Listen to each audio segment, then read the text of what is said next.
That's Tempted by Squeeze. That's a really good song. Squeeze are great. I've listened to a lot of Squeeze lately, and I've started to really like Squeeze. I'd never really heard of them until they sort of did that David Cameron stunt on the one on like BBC this morning, and I thought they're really good. I like them a lot. Anyway, hello. I'm gonna play Mirror's Edge because fucking EA for some reason, right? I was talking to people I know in press.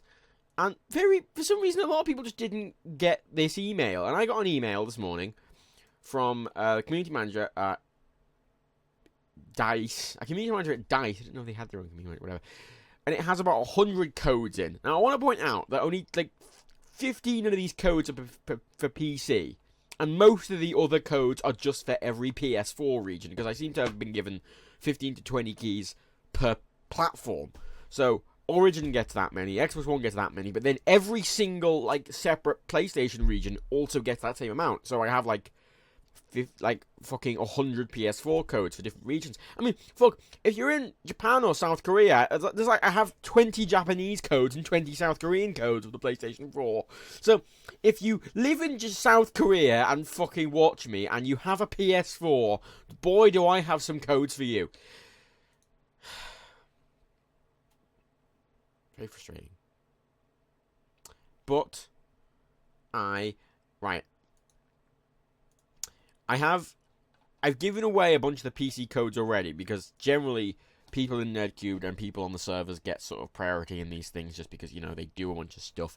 So, as it is now, I have only 2 PC codes left. I only have 2 PC codes left, but I do have 15 Xbone codes and still a bunch of PS4 codes, and I imagine a lot of you probably do own PlayStation 4s, maybe a couple of you own Xbox. So, I'll give away the 2 Origin codes a bit later on. I'll play a little bit of the beta. If you still like it, you can enter for the code. I'll do a raffle type thing. If you want an Xbox One code, I'll probably just give that to you. I'm probably not even going to draw for them. Yeah, so we'll do a raffle in a bit. And stop asking if you can have one. We'll do a raffle. And because, frankly, I'm going to play it first. And if you don't think it's good, then, perhaps don't get the beta. Don't buy into the marketing bollocks that fucking every AAA dev is so obsessed with. Oh, God, the frame rate's shit. I got a bit annoyed with this. Because, first of all, it's one of those games that, you go straight in. Also, notice there's a bit of text on the screen that's just moving around. Just saying it's a beta and who it is and what time it is, vaguely. Oh, that's not the right time. I don't know what that means. The date's there. The code's there, and my Origin ID is there. It's just flashing around the screen. And it's really annoying. But it's there, and it's not going to go away. Which is very annoying.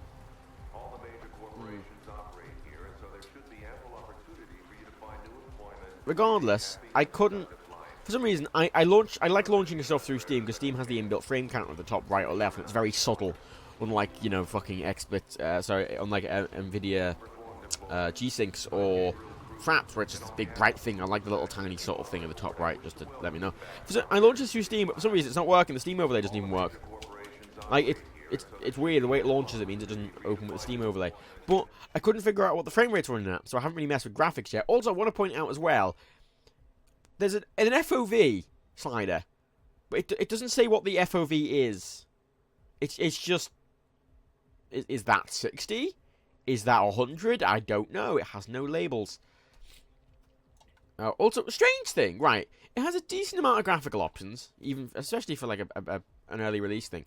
But it doesn't have any rebindable controls. It has controller mapping and layouts and everything, but it has no. It's very strange. You can't rebind any keys because I wanted to bind my jump and spin to my mouse like I did in Mirror's Edge 1. I don't know what the recommended specs for this is. I should have. It's one of those sliders. It's not so bad because I usually max out my FOV anyway. So, I mean, it seems to be fine. I'm gonna mess with my fucking graphics a little bit because I think just things get pissed off when I use XSplit anyway.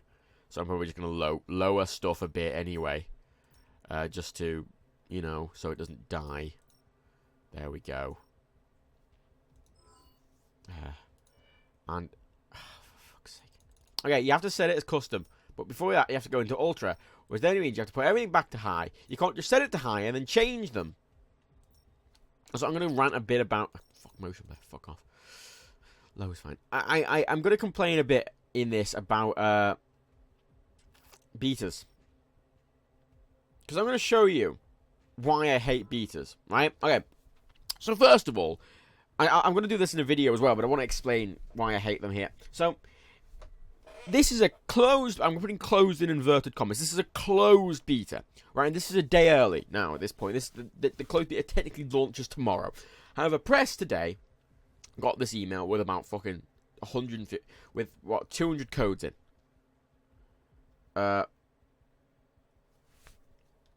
It got about 200 codes in. Yeah, I have a 980 Ti, yeah. I'm at 1440p and I'm streaming, so it stutters.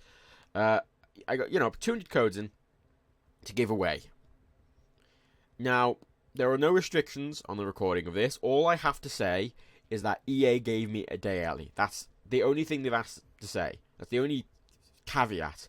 Which PlayStation did as well for Ratchet & Clank, actually. I had to say that you got it for free from PlayStation, which was interesting. But, yeah, they've given all these codes. So... basically, right, the reason I really hate betas is because this very insidious and manipulative marketing strategy. Marketing's usually pretty obvious, you sort of post it, makes you think about the game. It's, it's a little bit manipulative, but it's, simple. The betas are very manipulative. They're very manipulative, and they sort of, they mislead what their purpose is. Because inherently a beta, and we've had this with every publisher, Activision, EA, Ubisoft, Bethesda, and, who was the other one? Who did the other one? I can't remember. Basically, every fucking AAA is doing a beta now. Betas for their games.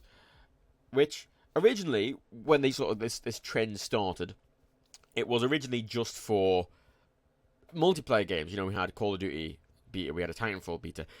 And the reason they said they did that is for server testing. And you know what? Fine. That seems somewhat reasonable to test your servers. Battlefield did it as well. But it seems somewhat reasonable to test servers. Which, I mean, it's not that reasonable, because we've had online games for quite a while, and most of these games run on the same engine as previous online games, and frankly, they can pay QA testers, and frankly, they launch broken anyway, so it's fucking pointless, so whatever. That's first of all an illusion. Second of all, it's a sort of, this fucking facade of exclusivity. It's an exclusive closed beta, and again, this gets people really excited because, based on the fucking amount of people who've asked me for goddamn codes today, clearly people are buying into the hype. And it's a problem because inherently this is not a closed beta. This is a pseudo-closed beta. This is a beta where 1 billion codes exist, and probably in 2 days, none of you are going to have any problem getting a code. Because currently, I have codes as a Press. And I imagine Press at the moment only have codes. But tomorrow when it comes out, I imagine any fucking person who gets this game is going to be given 20 codes to give to their friends, and vice versa. And it's not exclusive. It is not exclusive. It is just this pseudo facade of this exclusivity to make the player and to make the user and to make you lot feel like you're taking part in something more exclusive. Because inherently, when you make people feel a bit more like Press, like they get an early access, blah blah blah blah blah. You're not. It's a very manipulative marketing strategy, and that's not the only thing. That's not the only insidious thing. The other insidious thing is the fact it's a beta, right? The beta part, it was always testing that stability, blah blah blah. Especially on PC, you're testing on multiple systems, blah blah. And a lot of people sort of have complained as well about, they're just doing this, so they don't have to pay QA testers. No, it's more insidious because they are not using this to test anything. There is no bug reporting. There is nothing. There's like send crash reports if it crashes. But that's it. There are no bug reporting. There is no forms to fill in. There is nothing you can do to impact the production of this game. There is no feedback you can send. Maybe for this they have feedback, but for most of these there are no feedback. Maybe there's a forum somewhere. But generally, betas, I mean proper betas, there have been proper betas before like this, proper closed betas, but I've had a fucking, they've had a feedback form. And this doesn't. And don't say this is EA for me, because every publisher's done this. Bethesda's done this with Doom. Activision did this with fucking Call of Duty. Ubisoft did this with the fucking Division. It's every AAA company does this. Every AAA company does this, and it's horribly insidious. So it makes the player feel like they're getting exclusive access to something, and they're impacting the product when they are doing neither. And it's a very misleading practice. It's a very manipulative, misleading marketing practice, and it really fucking pisses me off because unlike microtransactions, which you kind of can see that they're insidious because they have this sort of gambling idea to them, and that's what's insidious about microtransactions. But this one is less harmful, I think.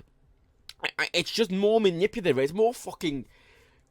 Oh, it's more evil. This basically, it's just makes the player feel a lot of things and implies to the player that they are a lot of things that they're not. You cannot report bugs. You are not helping the development of the game. You are not getting exclusive access. You're just buying into the marketing machine that is this game. Fucking Blizzard's doing one as well, isn't they? They have official forums. Official forums that don't fucking count. If it needs a bug reporter built in, fuck off. Like, they are. Beta equal demo. And a lot of people are saying this as well. A beta is just a demo. No, a beta is not a demo. A beta is worse than a demo. Because once again, a beta is something that, people, first of all, they feel like they have exclusive access. So it changes their, subconscious opinion there. A lot of people say, oh no, it doesn't change my opinion. It fucking does. Trust me. You might not think it does, but it does. There's a subconscious thing there. But secondly, the reason it's not a beta is because it's a beta that they can excuse every single bug for.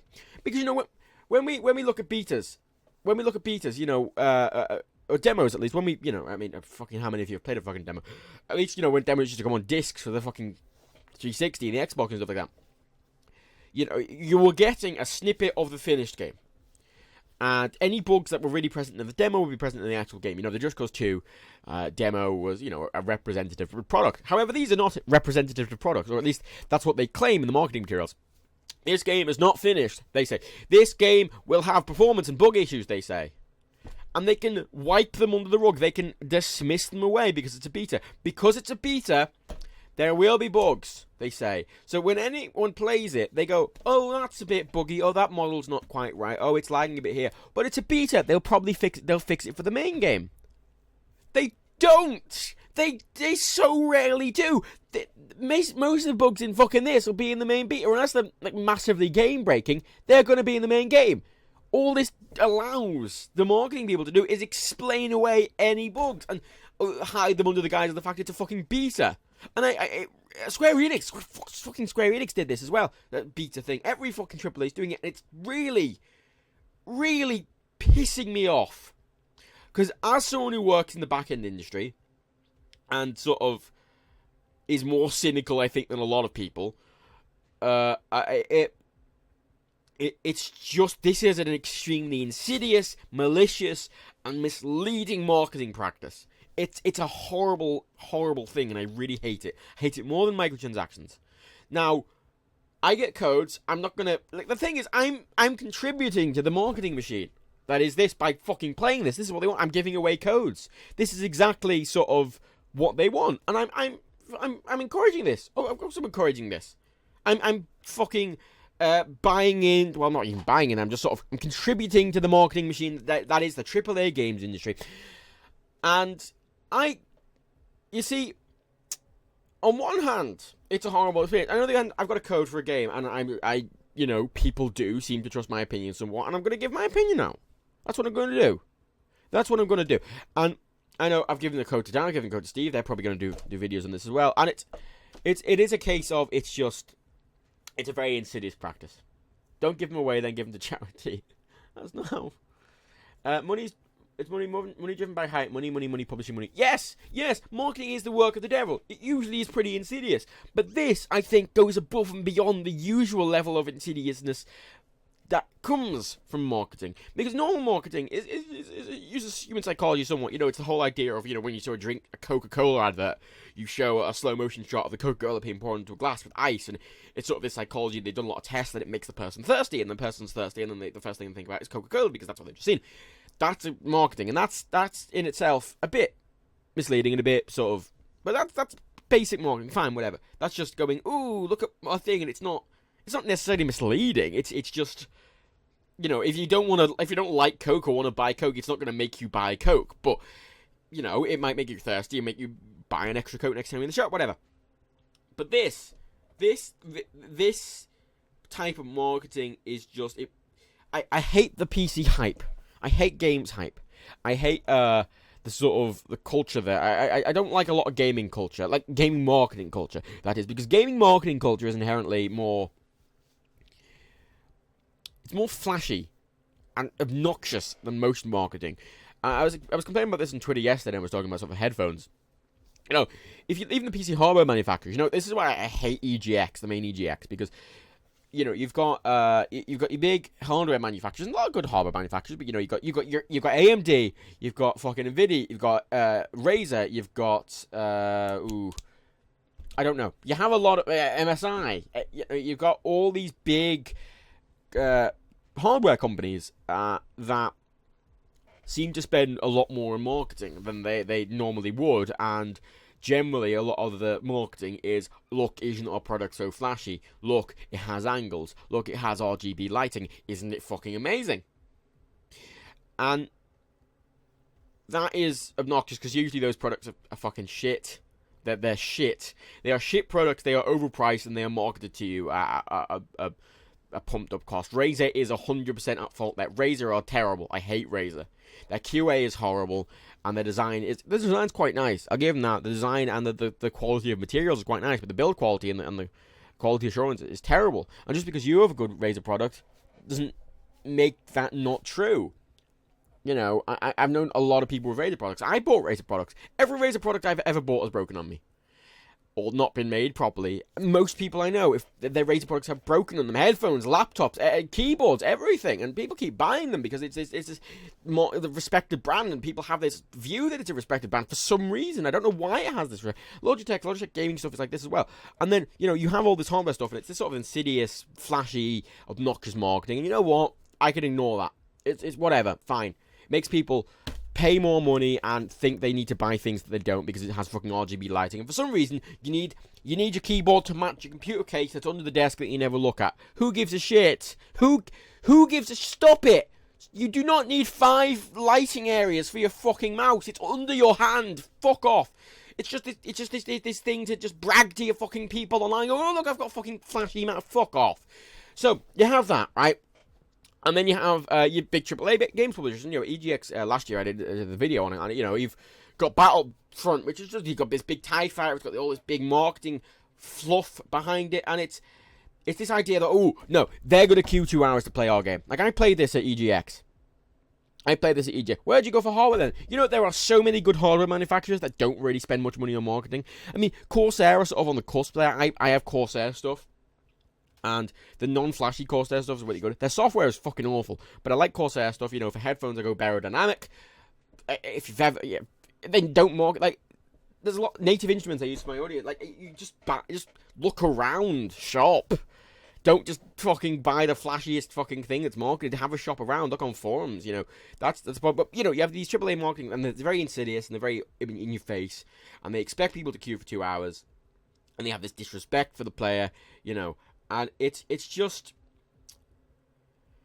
It frustrates me quite a lot. You know, you have all these big games, and they're all big and flashy. You know, you had fucking Just Cause 3, which is sponsored by an energy drink, which is horrible in itself, because Just Cause 3, it's at EGX to be marketed. It's there as a marketing thing. Yet it was sponsored. Just Cause 3 got a sponsor for their advert. Could you imagine if you see a Coca-Cola advert come on, it's like, oh, it's sponsored by Glasgow. We make really good glass for your glasses. It's an advert. It doesn't need a fucking sponsor. The advert is the sponsor. Fuck off.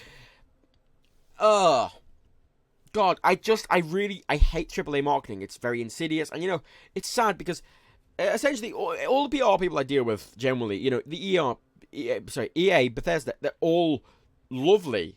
Ubisoft don't have neither. But neither do I. I don't have a good one with 2K anymore. I used to, but the person left. Either way, and Activision's pretty good as well. And the PR people are generally very nice. I don't think they are, the PR people, at least the people I deal with, I don't think they are being malicious or insidious. They're not the ones, you know, they're contributing to it in some ways. You know, I've had people, when I've complained in the past, people say, you know, when I say it's a demo, when I just put, you know, bookie demo or whatever on Twitter, some of the more people go back to me and be like, oh no, it's a beta. It was beta, and I go, no, it's a, well, technically it's beta, but no, it's not fucking, yeah, no, stop calling it a beta. Because it's a misleading term. Beta sort of applies this early access product that you're contributing to, and it is technically a beta release, I guess, but that it's just a misleading thing. Regardless, they're all lovely, and most of this marketing stuff comes from the high up PR guys, generally the people you're not dealing with. People, you generally deal with when you're doing sort of games press and whatever. You deal with a lot of community managers or sort of PR people, but not PR managers of the company. You don't deal with the marketing manager of the company. That's not what happens. And generally, that's the person, the marketing manager, the marketing team, the big marketing team at the top of the company who are planning these stunts. They're the insidious ones. They are the misleading ones. They are the abusive ones. And it just fucking pisses me off. It really does. It's just this mess of overhyped, overmarketed bullshit that a lot of these people try to sell to teenagers, and that's what it is. Most of the market for this shit is teenagers, regardless of I imagine like you're teenagers. You're the fucking market, and it works because inherently teenagers are a great market for this because generally teenagers are less well versed in sort of the more sort of techie product, most teenagers aren't very well versed in technology. Frankly, even if you're buying a gaming PC and you think you're a bit well versed in technology, you're basically versed in technology. You're not advancedly versed in technology. They that's what people like Razer and shit rely on, is these people who aren't going to shop around and stuff like that. And the same with EA and all these big AAA companies. They sort of rely that you're not really going to read into it much. You're going to buy into it. And I wouldn't be doing this kind of stuff if I wasn't sort of in the press industry. I wouldn't call myself a reviewer or anything. I mean, I do review stuff on the YouTube, but I'm not someone who has a big presence. I sort of work for Nerdcubed, and I get a lot of these codes through Nerdcubed. I have 100 viewers now, which, I mean, it's a good amount, but it's, not enough that, it's that much of an impact. But either way, people seem to respect my opinion somewhat, so I will do stuff like this, and I'll give a recommendation, or I'll complain on Twitter, or whatever. And it's... I that's why I do it. It's very frustrating to me. I was at EGX, to say, and I don't think I'm going to go back next year just because I found the whole event just so obnoxious and so overly flashy and just such marketing bullshit in itself is horrible. But which is probably why I hate John, because he worked in marketing for 7 years. The prick, and it's a lot of people shop around, and that's important, but a lot of people don't. A lot of people don't shop around. A lot of people don't shop around, especially if younger. Like, imagine the sort of 13-year-old who's building his first gaming PC, and he sees, that his favorite YouTuber uses a Razer headphone or a Razer keyboard or whatever. And he goes, "Oh, I want that one," and he puts it in his wish list. And he goes to his parents, and go, "I want this keyboard or whatever," and the parents go, "No, Sally, you can't have this keyboard, it's like £300. And Sally's like, "No, I really like it though." And you don't need it. Sally doesn't need the keyboard. Fucking a £10 keyboard from fucking Amazon that's got a mouse included will probably do you fucking fine. Having bought those, they're perfectly feasible things. I buy good hardware because I work on a computer all day and I work with games. I want good, reliable hardware that isn't going to break down on me, that, is going to consistently work and feel nice to work on. Most people don't need that. But it's marketed that people do need that.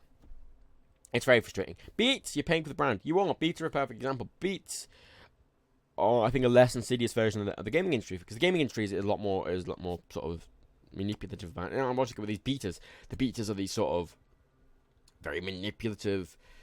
I really hate. I might rip the audio from that bit and just stick that on YouTube rather than recording another rant about beaters, because I want to point out, when any of you watch me on sort of a Nerdcubed stream, or even on this stream, when I get angry on those streams, I'm not really angry. It's an exaggerated thing. I can shout and I can scream, but I'm not really angry. I don't shout and scream. I'm not a child. It's for comedic effect. This, right now, this is me genuinely, annoyed and angry. I'm not shouty. I'm not sweary. I don't really swear much, generally, usually. But this is sort of me legitimately just pissed off. And I wouldn't say it's a character, it's an exaggeration. I'm not acting, but I'm exaggerating general emotions. If I'm a tad annoyed, I'll you know, I'll build it up for, you know, the mic and stuff.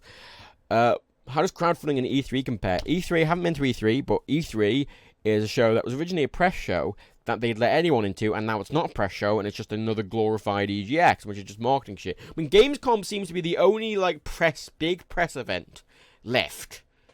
And I don't go to I might try and go to Gamescom. Crowdfunding equally, I think crowdfunding games, generally, they are relying on the money they got for crowdfunding, and then they're sort of trying to market a little bit. They don't leave much for marketing the crowdfunding games.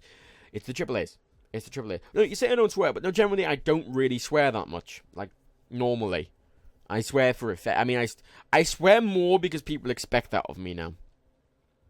I mean, have I sweared much in the past 10 minutes while I've been ranting about this? Like, I haven't really. I've just been sort of complaining. You know, I'd rather just articulate my points correctly rather than shout and scream and swear, because that's pointless and it doesn't get my point across. And I want to get my point across because this pisses me off and this really bothers me. Anyway, after... How long did I rant for?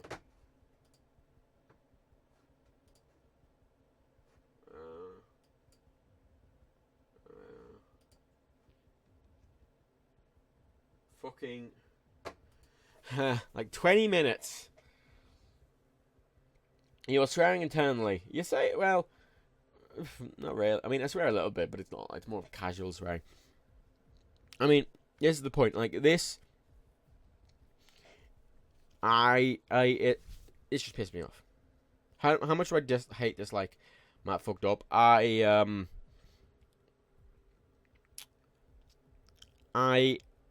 don't dislike it inherently. I dislike it when it's spammed, but that's not specifically about Matt fucked up. That's just I don't like spam. You know, something might happen on Twitter and, you know, people completely unrelated. You know, it's not something related to me, or it's just something and people just reply hashtag Matt fucked up and it doesn't make any contextual sense, or it's not funny and it's not that annoys me a bit because that's just not funny. But, you know, when it's used correctly in context, I don't mind. Yeah, it's overused as fuck. It's basically. Give us codes. Give us codes. Give us codes. 3 exclamation marks. And then a minute later, I hate marketing. You're buying into the marketing, George. You're buying into it. Like, anyone who's asked me for a code today is buying into the marketing for this shit. And that's what I'm saying. I'm going to do a raffle for codes because if I have them and people want to play it, I'm going to give them away. I'm not going to be a dick like that, you know. I'm inherently against the whole idea of betas, but it's happening regardless of whether I like it or not. No matter how much I complain about it, it's not going to fucking go away unless there's some laws involved in it, because it is very insidious marketing. It is very manipulative marketing, and I will give away the codes. I'll do a raffle after a bit of playing it, because frankly, watch me play it, decide if you think it's any good, and then play it. It's very... And no, not even fuck EA. Because a lot of people have said in the chat during this, oh, EA, Classic EA, every publisher, Activision, Bethesda, fucking Golden Boy Bethesda up there. Bethesda's done it with Doom. Activision did it with Call of Duty. Square Enix did it with Hitman. Square Enix did it with Hitman. And a lot of these single-player games especially, it's even worse with the single-player games. So these with the multiplayer game, you can somewhat back-end justify it as a server-related thing. But a single-player game with no bug reporting, nothing like that, it's a waste of time. It's a waste of time. I played Mirror's Edge a lot. I did a stream where I played Mirror's Edge in one sitting. I love the original Mirror's Edge. I wanted to rebind my controls so that the mouse was jump, but I couldn't, so I'm stuck with normal controls. It's stuttery and laggy. I'm very sorry. That's a result of the stream, not the thing. I want to point out as well, right, Mirror's Edge 1 still now looks really good. I mean, that they could release Mirror's Edge 1 again. Is that working? I don't know why it went off. I was still streaming. I was still streaming. I had no drop frames. Nothing died on my end.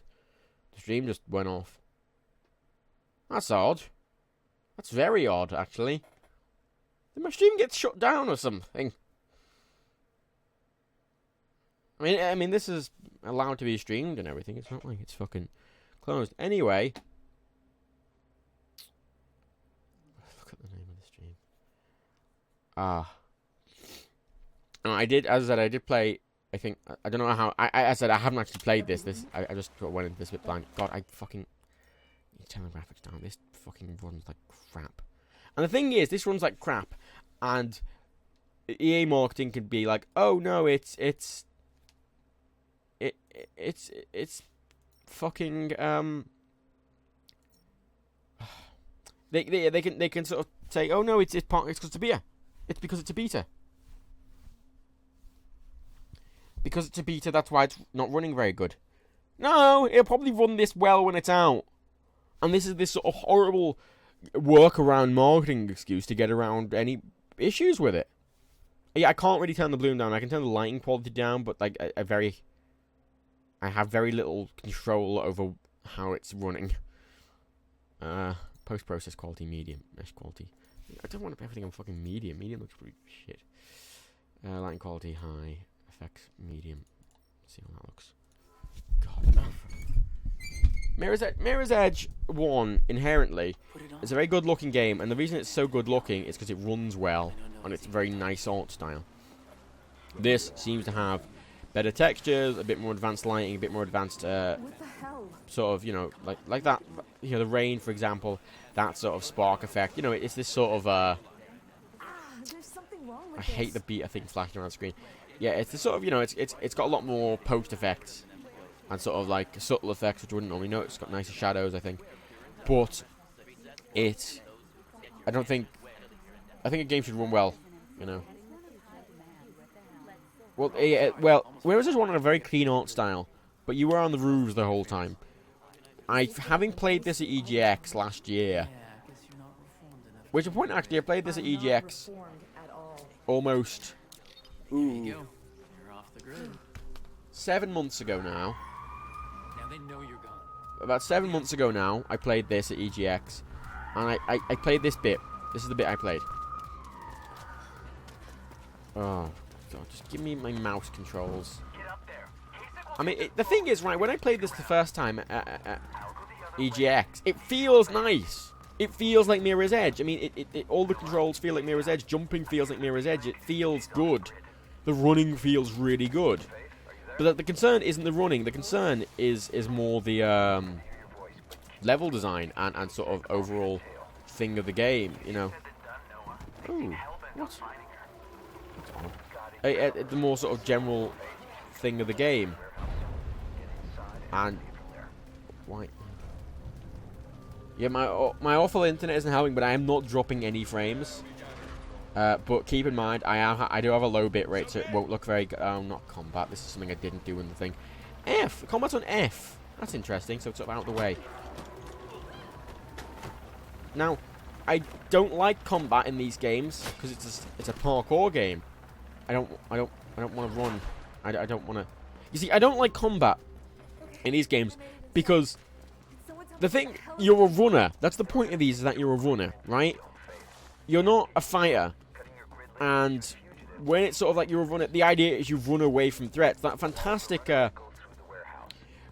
think it's the first level in Mirror's Edge 1, where you walk through the sort of, oh, that's the work, exactly like it should. That's nice.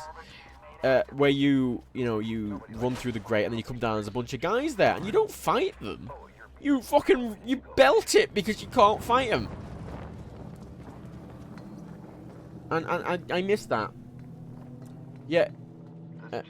Oh, God.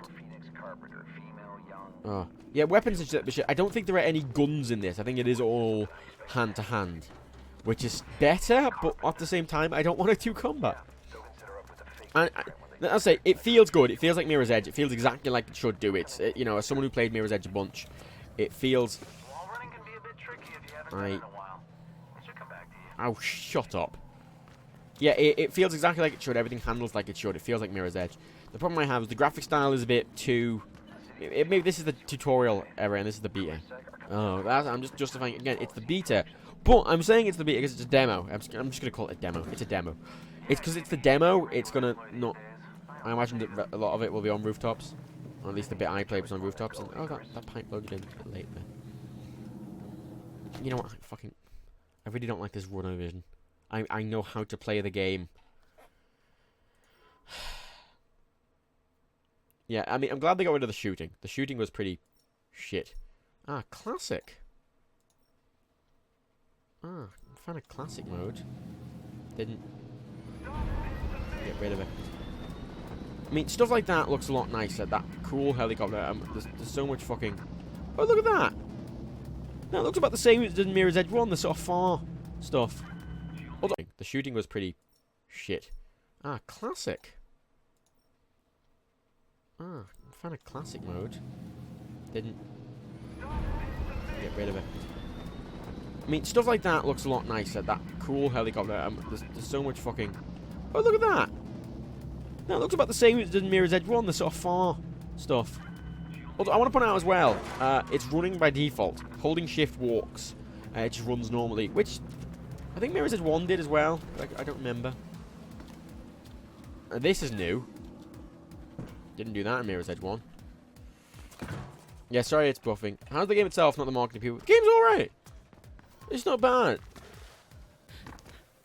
Why is... But I think just marketing stuff just get on my tip. You know the way there was a move so you could run around people and you're not gonna let me through until I beat this fucking guy up. You know there was not actually Dying Light had a really good thing. Dying Light had a an upgrade thing you could get that allowed you to sort of use, you know, zombies and enemies as this jumping point. You could just sort of run up them and jump off the top of them, and it was a really nice move to get around stuff. Because in Dying Light, the free running wasn't as good as Mirror's Edge. It wasn't as fluid, and it was still pretty decent. But I like that you could just run away from combat pretty easily. Yeah, Mirror's Edge 1 didn't sell very well. It needs the marketing. It does need the marketing, and this is the problem. Inherently, a product like this, at least Mirror's Edge 1, I think is just good on principle, and I think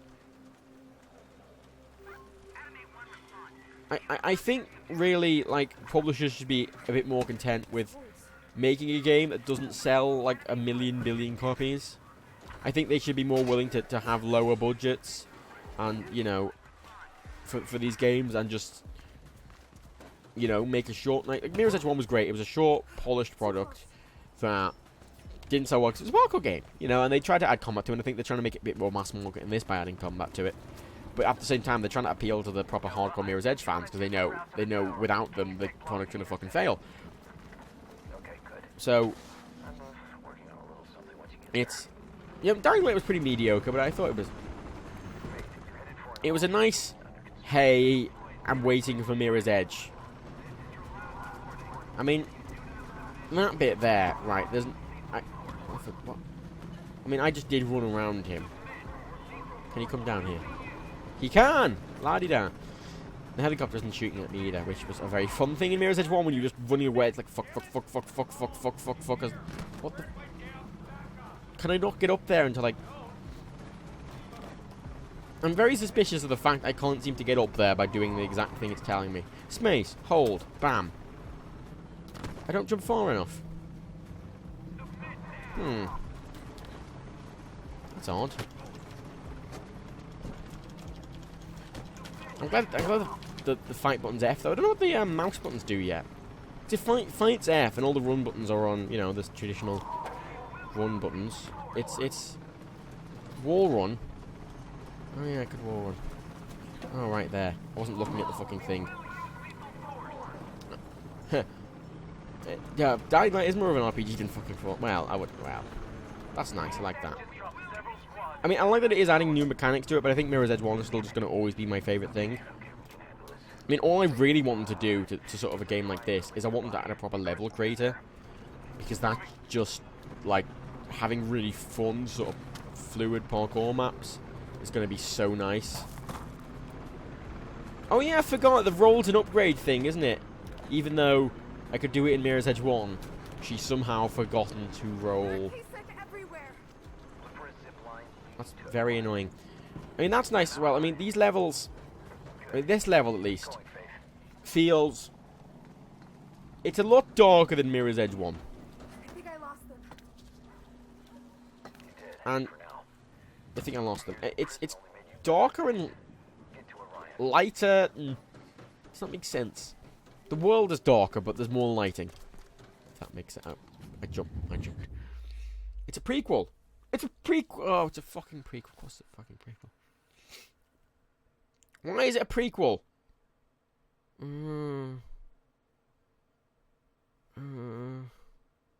Yeah, you'd think she'd learn how to roll if she knew how to do all these fucking cool-ass parkour stunts, wouldn't you? Oh, I forgot it was a prequel. I kind of vaguely knew it was a prequel, but I sort of forgot about it. Who are you? Yeah, it was day in Mirror's Edge, night here. I mean, that's a fair point, yeah. But looking at, like, everything in the world, like, Well, I grew up with them. So the how textures and everything are darker, you know, they're Caused grittier. a whole lot of trouble from now on. You don't know what happened. I know Okay. enough. And I know that I'm fast. I can move my camera, but I can't get out of this. I'm here. Yeah, she can swing around pipes in this, but can't in the next game. It's a bit strange, because I haven't had a new mechanic to this, but at the same time... They also changed Fate's origin story. I don't get why. If you're making a proper, like, sequel to a game, make a fucking sequel to a game. It's a running game. I mean... okay, how many people who are actual Mirror's Edge fans gave much of a shit about the story in Mirror's Edge 1? Because I sure didn't. Don't worry, Noah. It was just a really good running game. The city got less futuristic, I guess? I don't know how much of a prequel this is. Oh. I can track your metrics from your face. Why am I doing... Alright, let's get started. Why am I Creative. doing a combat tutorial? For K6 will anticipate you and strike Yes, back. I know how to... And even better, of course, is if you're dominating one another. 2 for 1. I mean, they're cool combat, but I don't care. I want to just... I mean, the thing is, if I can do combat as part of running, and if it actually assists with my running properly, you know, if the combat, you know, like in Dying Light, where you know, you could just run up and jump off an enemy. If you could just run off an enemy and sort of do it that way. But in this, like, they seem to break the flow a little bit. Oh, for God's sake. It seems that, like, I slowed down there, so I have no particular reason to want to do these. I can see no reason to run around. I like all the types of attacks, but it's just... I don't want to... Like, why would I slow down? Why would I want to do that? Because it just slows me down. Ooh. Ooh. Frame rate fucking died there. Alright, no. Why do I have I have spikes in my shoes. No, like, legit, if I could just jump on their heads or run over them, or sort of, like, a really good fluid part of running. But that isn't fluid. That like, breaks the flow a little bit. And Mirror's Edge is all about flow. It's all about flow. Can you still jump and land an enemy? I don't know. I can do that. But once again, I'd rather just run away from them. Because inherently, as Mirror's Edge is a running game, not a combat game. And it sort of gave you guns. You know, in context, it kind of makes sense that they weren't very good, because you didn't really know how to use a gun, and it's kind of pointless. But you could, every enemy in Mirror's Edge, you could run around. You know what, I'm just gonna, I don't care. Can I? Okay, cool, don't care. Yeah, every enemy in sort of Mirror's Edge 1, you could run around, aside from, like, the big bosses, which were sort of parkour-related ones. I'm not going to fight any of these guys and see if it, like, actually impacts anything. No, alright. Oh, alrighty. Where the fuck am I going? What?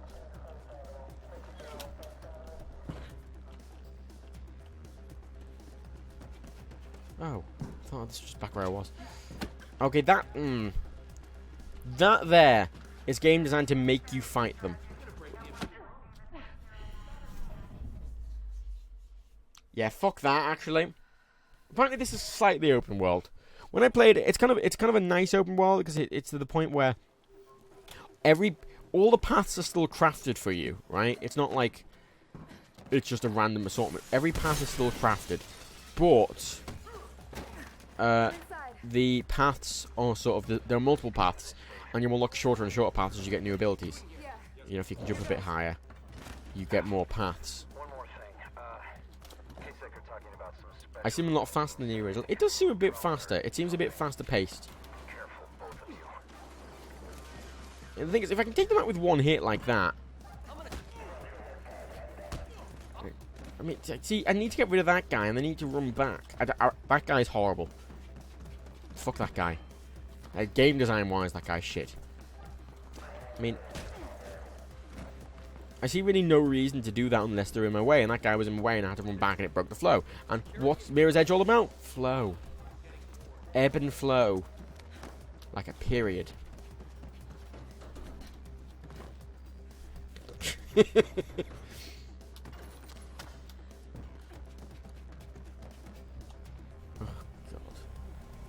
Yeah, it's kind of paradox to have predefined running path. Well, yeah, you say that, but the point of the reason it flows so well is because the paths are predefined. You're gonna... Oh, it's... Okay. A la Mirror's Edge 1, where it puts you in that cutscene with the big guy and he throws you off the building. There's a light attack that lets you keep your momentum. Yeah, but it's tutorialing me the heavy attacks, though.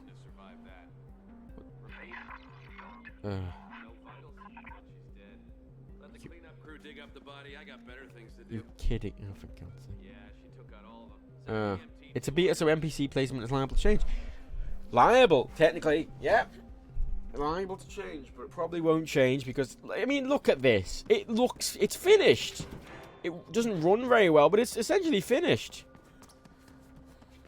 You know, also, all the guys have disappeared now, even though... Can I turn Runnervision? I want Runnervision on Classic, but for some reason it's still just showing me, the paths I needed to fucking take. Off. There we go. Fuck off. Close calls, but you did really well, Faith. Oh, I still want the red. Like, I still want the red outlines on stuff.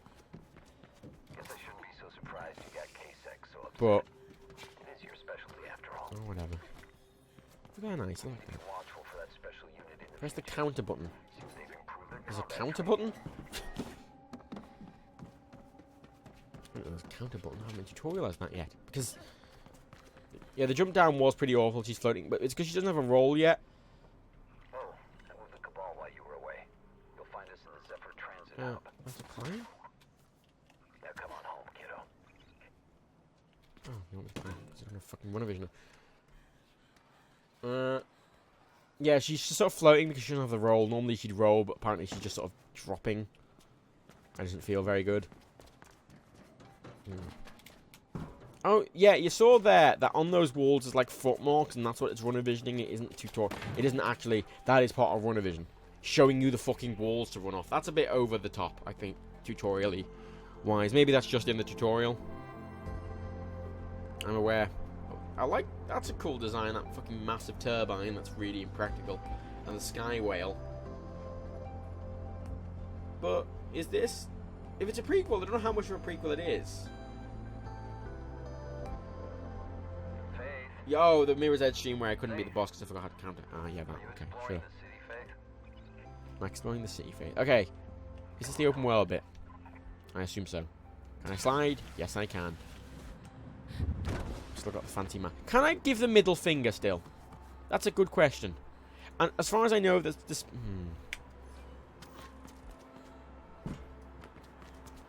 As far as I... What the fuck? Oh, there's like a dash. But when I sort of... There's like a very short dash, like that. That's odd. How did the city get more futuristic? I don't... know. See, these paths you can see are crafted. And there are scuff marks on the wall where boots have been, which I hate because... The whole point of a lot of these is that nobody's done that before, that you're abusing environments that normally wouldn't have had this stuff done to them.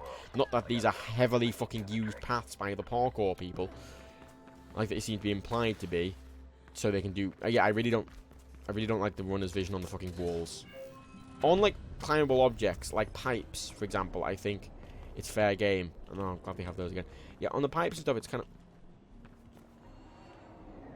On the pipes and stuff, it's fair game, and ladders, and doors. But on and the jump pads, but on everything else, it just feels a bit... Yeah, it's more futuristic. How odd. You have to unlock a quick turn. Yeah, I heard about that, yeah.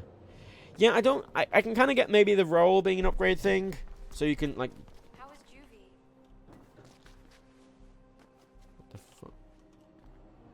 Is that your woman from the first game?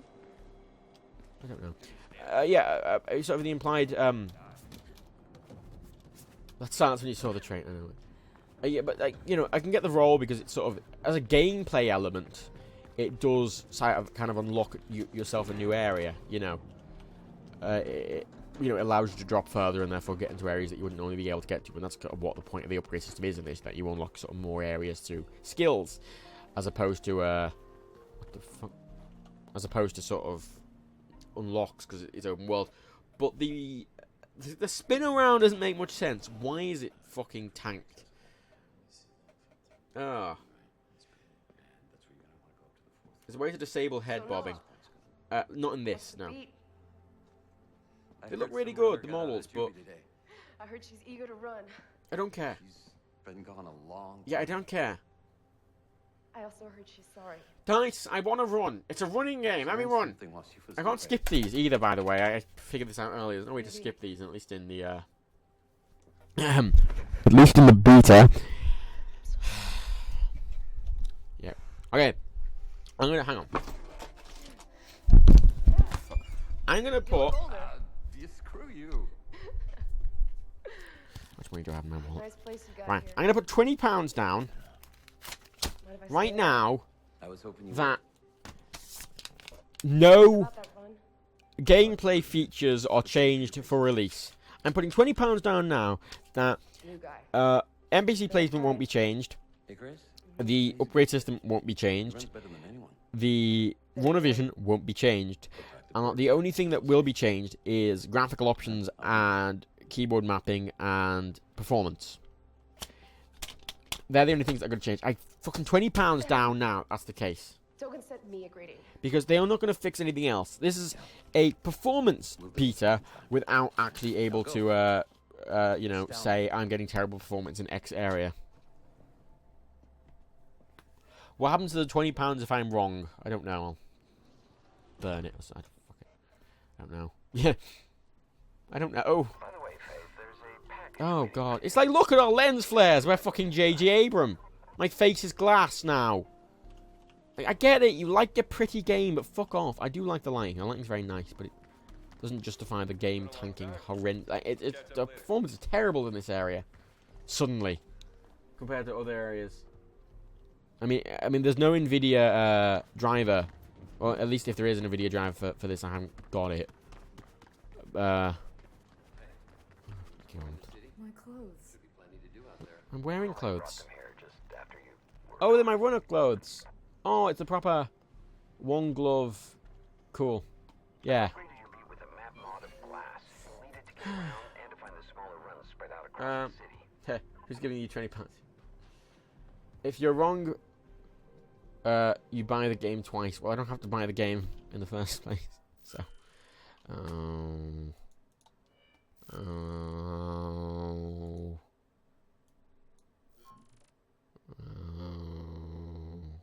focus shield, free running 1. So just free running upgrades. Yeah, just to get a bit higher wall run, double wall run. Oh, that's cool. Coil. Oh, that's the. You have to unlock coils that fall lock down the fucking skill tree. What the f? That what you had? That was one of the first things you used in Mirror's Edge 1 was fucking coil. Extended slide. Okay, fine. That seems like a thing. Skill roll. You kidding me? They lock behind him. Let's look behind a mission. And not only are they looking behind fucking XP, but they're looking behind an actual mission, so you have to play the game to a certain point before they even fucking give you the skill roll. And there's a soft landing, but that completely breaks your momentum. Well,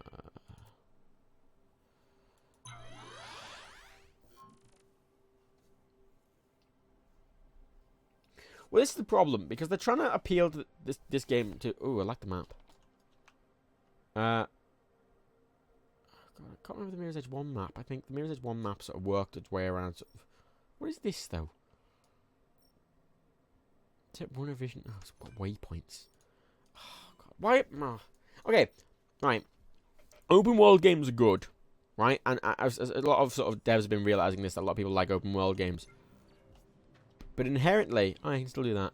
But inherently, an open world game is good when it has a contextual reason for it to be open world. Like, this is given all the sort of open world tropes.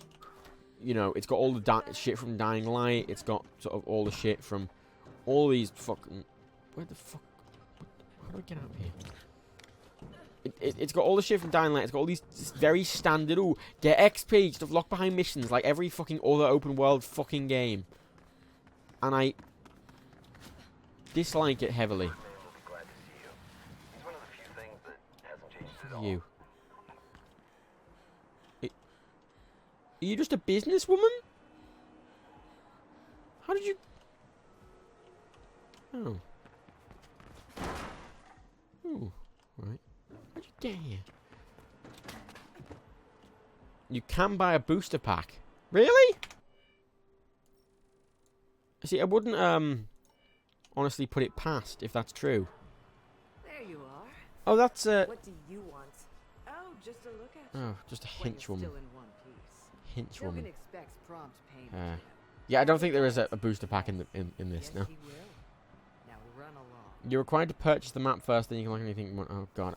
See, I wouldn't be surprised. Like, it's got all the open world tropes, and it's horrible, because linear games are good in context. Mirror's Edge 1 was a fantastic linear game, and it was good because it was linear. You know, it excelled because of its linearity. And that's the problem with this. It's trying to... If it was just open world and it was structured around this sort of thing, you know, it wouldn't be so bad. But the fact it's... What the fuck? But the fact it's sort of doing all these standard, very, very standard open world tropes, like just a normal XP tree, a normal upgrade tree. It's got normal, like, locked behind mission stuff. I like the right NPCs doing things. That's nice. It's very... It's very frustrating to me. Who the fuck are you? What the fuck? Get off. Ow. Who are you? You look like... Are you just... Alright. I want to point out as well, this is a 18 gigabyte demo. It's a big demo, in fairness. I mean, normally for a thing like this, it'd be just the tutorial, but it's actually giving you a big open world section to play around in, which is quite nice. Just another random... Why are these up here? There's not even a door up here. She would have had to literally climb up like I did. She's wearing high heels. Why? Why? Why did DICE just fucking place random NPCs on random fucking roofs? That just is really out of place and doesn't make any sense. That's really fucking... It's a very pretty game. I mean, I've got stuff turned down because it just kills itself otherwise, but they really do like that. They really do like the sun effects. There, look, it's doing the sort of thing that Mirror's Edge 1 did, where... And I like that as a stylistic choice, where it makes all the people down below look... You know, they're not modelled properly. They are just, like, black and they don't have shadows or anything like that. And I'm fine with that. They do have shadows, though. Looking at them. Vague shadows. I'm a fan of that. If you do notice that there are just trains floating there. I mean, that should really be on the left, and that should be sort of over to the left. I feel like that's something which probably will be fixed, actually. That looks like a legitimate... Although I don't know. 'Cause I feel like if it's like that now, they probably already know it exists and they haven't bothered to fix it. That's very odd.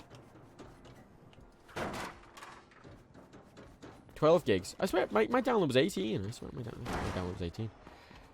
I mean, the fact... all these paths that the free open world's giving me seem fluid enough. You know. But the problem is, since I don't... In Mirror's Edge 1, since you knew where you were sort of vaguely going, and you could nicely plot a path, like, I could not play Mirror's Edge in a while and be really fluid about where I'm going. Alrighty. Okay, mystery plot. Why are there people on the roof? Yep. Yep. Well, this is the thing. June. If it's coming out on sort of is it coming out on June 9th? Does that actually happen? Let's release date. It's coming out on May 24th. So it's coming out in a month. So they have a month. Now the thing is, they'll probably change performance. They'll probably try and fix performance a little bit, because inherently that's something that a lot of people notice. Why is there a stamina bar? What? Oh yeah, there is.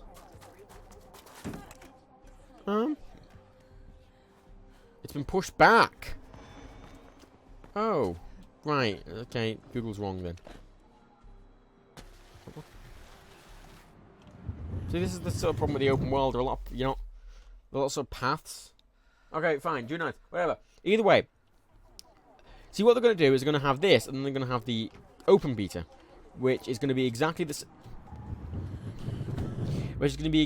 same as the closed beta. It's just going to be added to everyone's origin libraries rather than you needing a code. It's going to be the exact same game. I can fucking guarantee you that.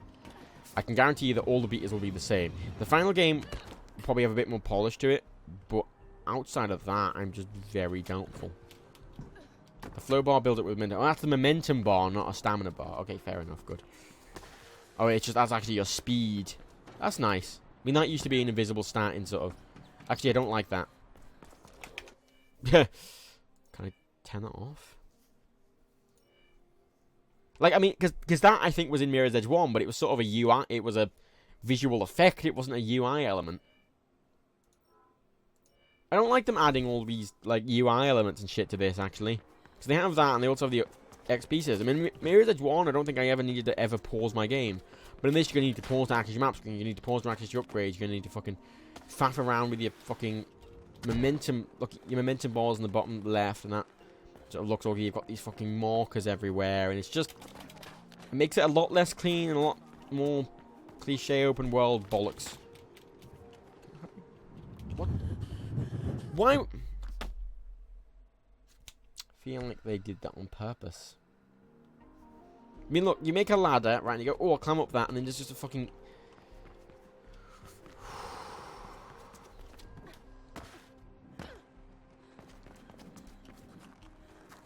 I mean, having runner visions on is kind of annoying, because I can't see the doors I can interact with. But at the same time, I...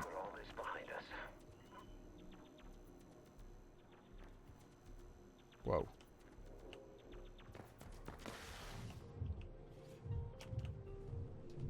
This building seems eerily familiar. Unfortunately, my spin around doesn't work, which I would normally hear, so instead of... Yeah, this is very reminiscent of the... It's even got a bag here as well. Is this the same building? No. What goes outside? It's cluttered. Yeah, I wouldn't even say it's that cluttered. I mean, compared to a lot of other games, it's very minimal. It's just, for a Mirror's Edge game, which was inherently extremely minimal. You know, I think... Oh, that's where I came in. I'm disappointed. I thought it'd be the area from the first game. I'm sad now. Yeah, this is a very similar room to the first room, isn't it? It's just mirrored. It's got the the vent up here. I don't see L. Yeah, this is the same room from the start of Mirror's Edge 1, isn't it? The level of Mirror's Edge 1. I don't think they're recycling shit. I mean, some level design is just good. But it's not the same building, it is just the same room. Hang on. Mirror's Edge 1 map. Mirror's Edge 1 map. Right. I searched Mirror's Edge 1 map and it's coming up with screenshots of the game. So, it's good. Mirror's Edge City. You can look at the map. The level select screen has the map on. There it is, right. Now the fans will think it's an Easter egg when DICE is just lazy. Well, no, I don't. I don't necessarily think it's like that. Just ensure you. I mean, kind of looking at the map. This It's the river. If that's the river, right? I mean, I don't quite know where we are because see, Mirror's Edge one, it was a bay, right? And the sort of bay came in. Is it mirrored? See, the bay sort of came in and it went up, curved, and came back in. It sort of went into a small river. It kind of looks like this area. This looks like that looks like where the bay comes in. Fuck! Oh my god, that looks like where the bay comes in and it curves up here. I mean, is it? It's not. I know it's not the same map as the first game, but it feels similar. Hang on. Mirror's Edge. Level select. Screen. I can just open the game. It'd probably be easier. I'm just gonna open the game. It's gonna be easier. I know the map is awful. It's a lot of white. I mean, I know they're trying to keep the minimalist style, but frankly, if they're, it's just hard to look. I mean, it's not too bad. It probably looks a lot worse on the actual stream than it does, just because of the way it's done. Okay, yeah, let's get Mirror's Edge up. Let's open up Mirror's Edge and watch my computer have a fit because it's running fucking 2 Mirror's Edge games at once. Oh, okay, calm yourself, calm your tits. Oh dear. Oh dear. Calm down. Calm it. Yeah, I get. Oh god. Shh, shh, shh, shh, shh. Oh god. Oh dear. Let's add Mirror's Edge to the game. There we go. It's running a DX9. Just to point out. I'm gonna pop that in the top corner. Mirror's Edge 1 is running DX9. Mirror's Edge 2 or Catalyst is running in DX 11.1. Rather than DX12, which is great. Every fucking time I launch Mirror's Edge, it's the wrong resolution. I don't know why it's always the wrong resolution. It's always reset all the fucking graphics details for some reason. I don't know why it does this. It's very strange. I don't know why. Every time, consistently, every single time. It's not like I change computers a lot. Anyway, that's oh god. Oh dear. It's stuttering a lot because it's running 2 games at once. Also, the menu on Mirror's Edge 1 was awful at high resolution because it seems that the text are images as opposed to actual text. They're not vectorized, so they're really, really fucking alias on a high resolution display like mine, which it bothers me. That's a mistake that Digital Homicide made. The map is whiter than Seamus. You have a point. The game crashed, I think. Or did it? No. Okay. Mirror's Edge and Mirror's Edge Catalyst have the exact same icon in the task manager, and they're both called Mirror's Edge. I mean, Mirror's Edge 1 should really be insulted, I think, at that. Oh god, everything's a bit... Oh dear. Oh dear. Everything's flubbled a bit. It's showing still both of them on the stream, but I want to point out only Mirror's Edge Catalyst open, and it's showing a black screen right now. Oh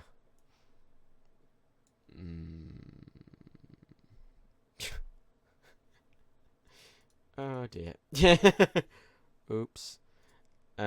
Close. Oh dear. I've broken everything! Mirror's Edge 32-bit. Close. Oh no! Wait, what?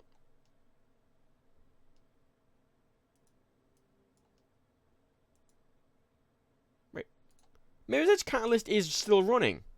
You can see it there. See my mouse. But it has no taskbar icon. It's not display... That's very odd. It doesn't have a taskbar icon at all. It doesn't come up in the, task view either. But it is running. That's very odd. I've never seen that before. You done fucked up, clown shoes. Look. You try running both Mirror's Edge games at once. Alright? Fuck you off. Fuck you off. I'm not going to tab out this time. I think that's what fucked it up last time. Ooh. Mirror's Edge 1. Let's play Mirror's Edge 1 more. I'm sad now. I just miss Mirror's Edge 1 more than anything.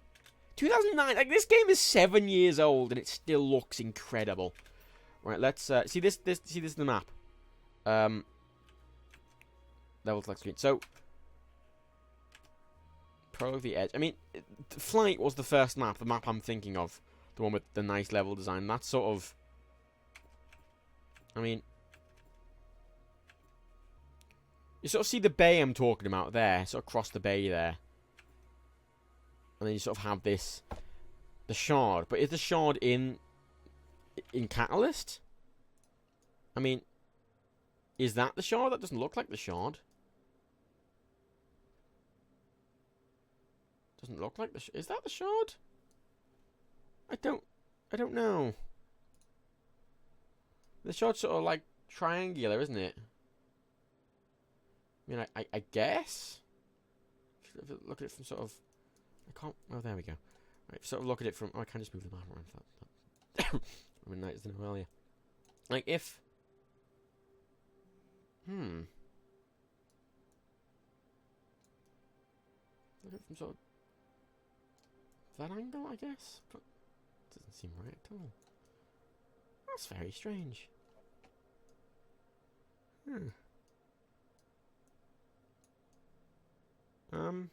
Push back for social features.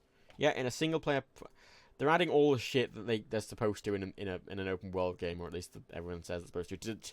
Oh shit, it has got an underground. Oh fuck. Oh, that's cool. It's got like a proper underground map. That's alright, I suppose. I hate that. Just clicking, it doesn't even ask for confirmation. It just adds it. I want to play the first level. I mean, there's the sort of the sort of like tower building. See, like here, if you look at the top left, see that building there. Isn't in this. It doesn't seem to be. I don't know how much this is in the future either. This is the default. Oh no, it's a bit. Oh, I realised it's brighter on the stream than it should be. Hang on. There we go. That's bright. I have full dynamic range on, but sometimes that fucks things up, especially if it's all white. That's how it's supposed to look. So, I mean, is that water? Is this water? I can't tell. It's a big empty area, so I'm assuming it's water. Water. But in that case, like, where is this in the same city? I'm very confused.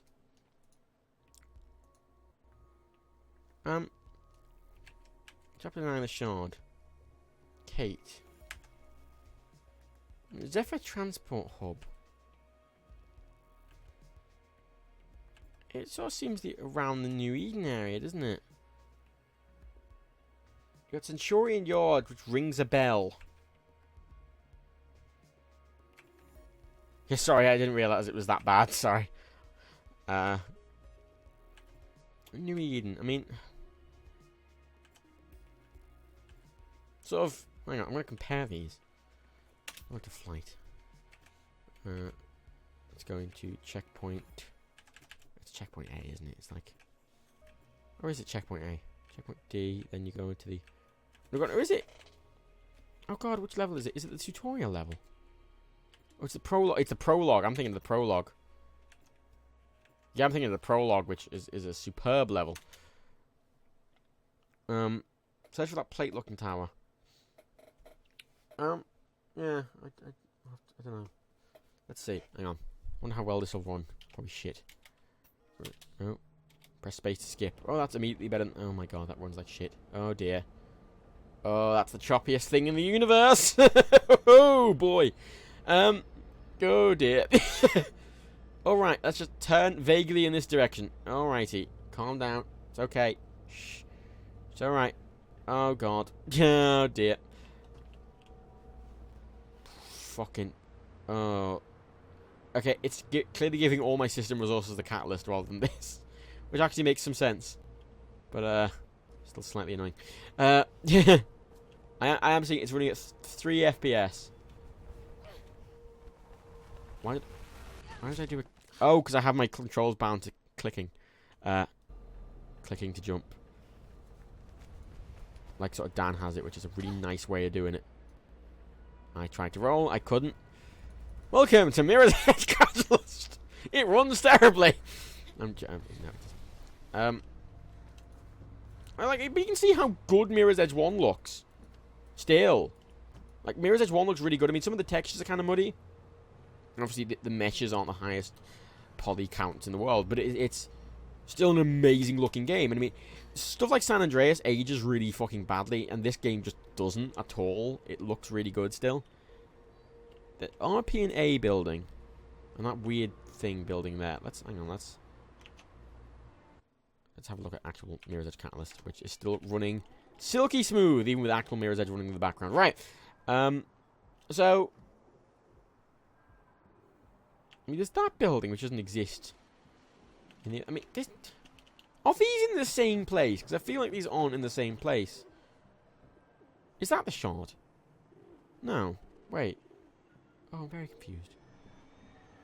Ooh, cool train. Yeah,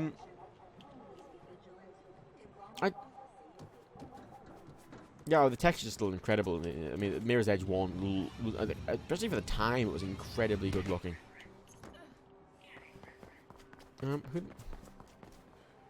Why do they...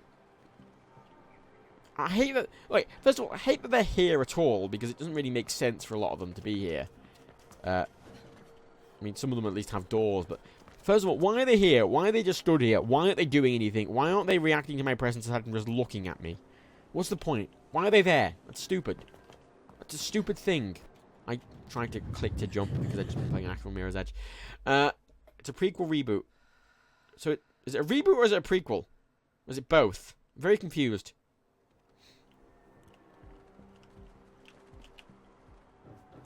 So...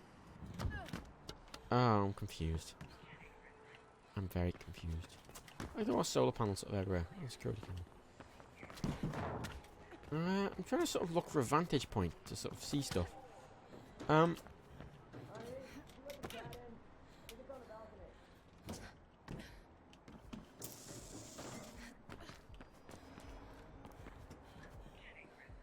confused. Yes, yeah, still runs back. Kind of 2K16 intro. What can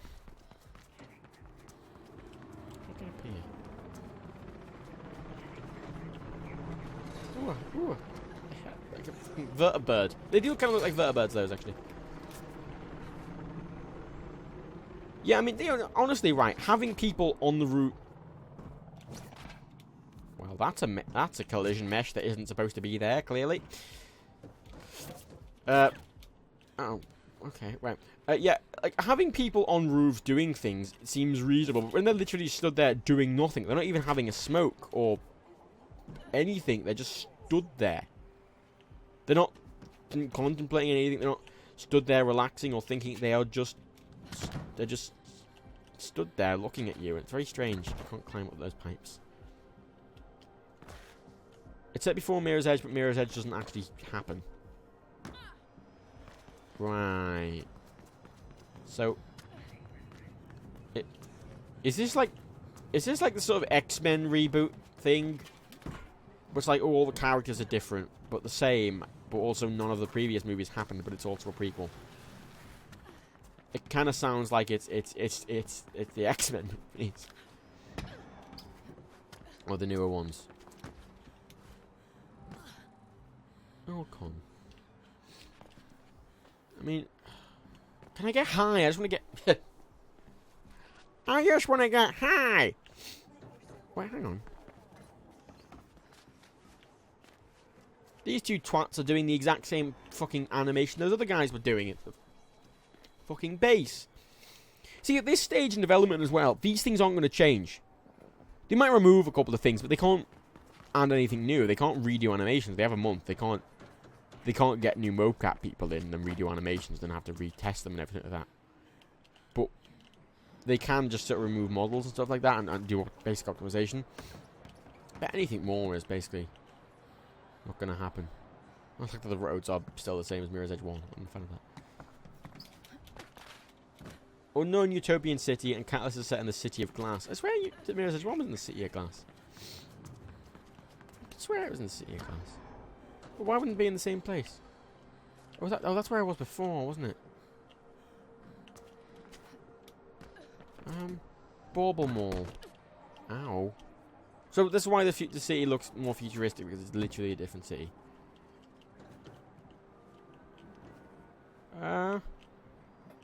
There's the sea. The direction I'm looking. Which is... Okay, that is the river. That is a river. So... It really... Okay, if this is the same city as the first Mirror's Edge, which I don't think it is, the first level would be like here. Ish. Be sort of like that, I think. It was just called the city. It's like parallel, for fuck's sake. But why not just do an actual... I don't get it. That's why I realised that the Mirror's Edge is actually covering the screen, so there. I don't get why they can't just do an actual, like... Just a normal sequel. I don't know why they have to... Like... Why? Why? I don't get it. Why? Why? Why? Why?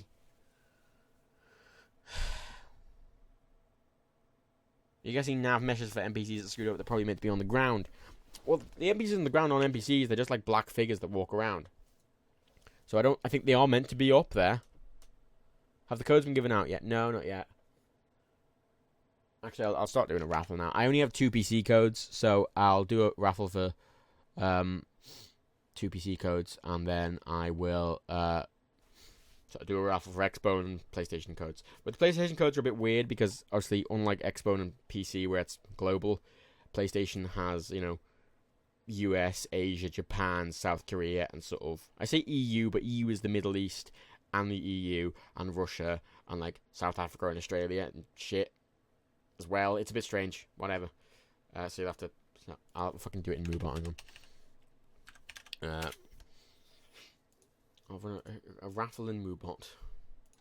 Give me a second. The NPCs and rooms are probably missions. They don't look like missions, do they? Am I... Okay. Mod Moobot. Jeez, why is Moobot not modded? I've had... Oh, I had Moob... I didn't add... I had Moobot with 1.0. Whoops. EU's divided up to... Yeah, it is different stores for different countries, but the codes that you get are the same for all the EU... the EU area, that sort of area. It's the same codes for each one. I had this problem because for Ratchet and Clank originally, we got North American codes. When I say North American codes, it's all of America. It's South America as well. It's just America.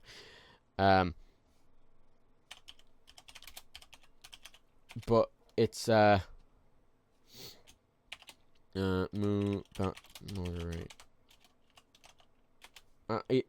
You'll be able to enter the raffle in a second. I'm just setting it up.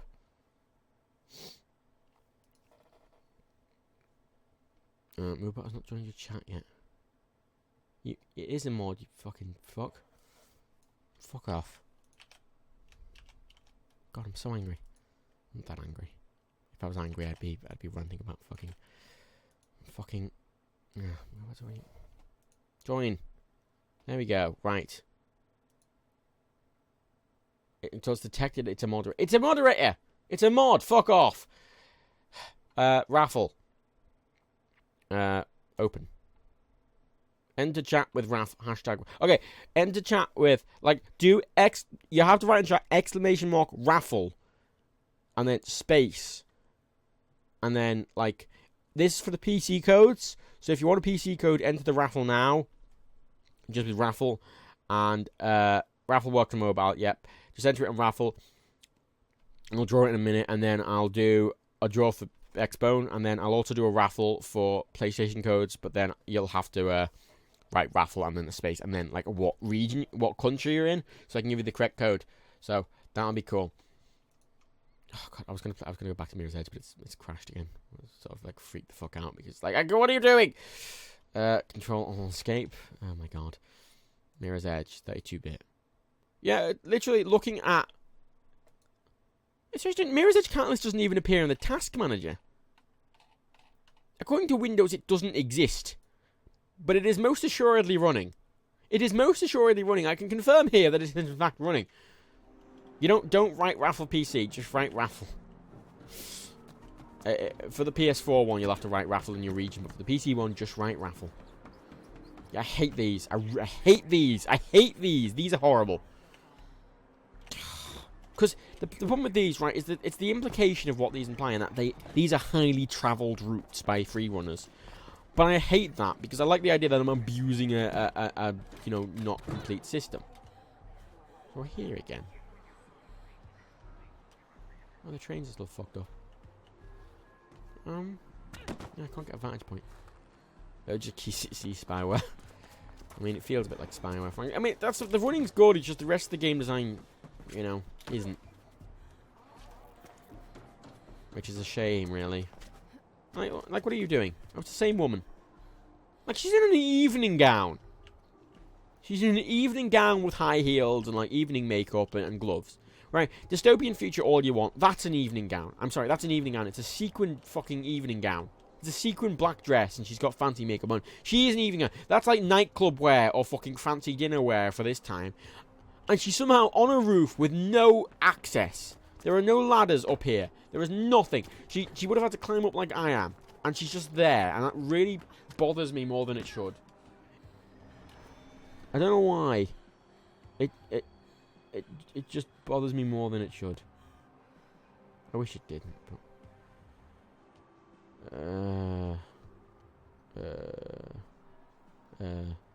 oh, Dan's about to play Mirror's Edge Catalyst for himself.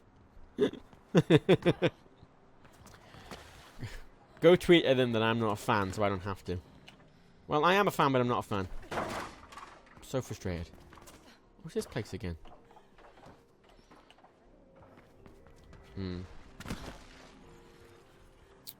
She's a secret runner. She's a secret runner. Maybe a hologram. This is the first Mirror's Edge. No, this is the new one. They look pretty similar. Somehow this one runs a lot worse, and also is worse designed. But the free running feels nice. My one compliment: the free running feels really nice. Did I? Okay, cool. So I was just back to where I was. Do I have this entire area then? All the white. I mean, what's over there? I want to go over here. Can I go over there? I assume so. I mean, I assume all the white areas I can go. I mean, that's quite a big area, actually. If I can go to all the white areas, that's pretty good. Let's go over there. See if I can get over there. I mean, let's see how good the routing is, because it doesn't seem to route me. What the fuck? Yeah. I've got a marker over there, it's not showing it. Yeah, it doesn't seem to have like a map route. You just have to figure out your own route, which is good. But at the same time, I don't know, it makes it a bit hard to navigate. Yeah. Because it's an open world game, so you sort of need that help navigating, but it... Are they fucking drones? Oh, there's drones everywhere. Deliver my Amazon packages, quickly! Oh, dear. Kill me. What are these cameras? They're just there. Like, does it mean anything? I'm trying to kick it. It doesn't. It's just there. Right.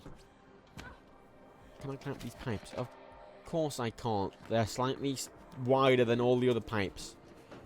I mean, if I had runner vision on, actually. How do I... Can you ride a drone? No. Runner vision shows me the way. Oh, God.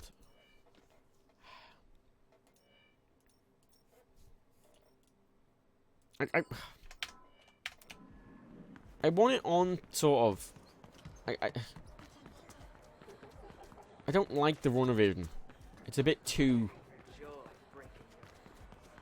It's a bit too tutorial-y.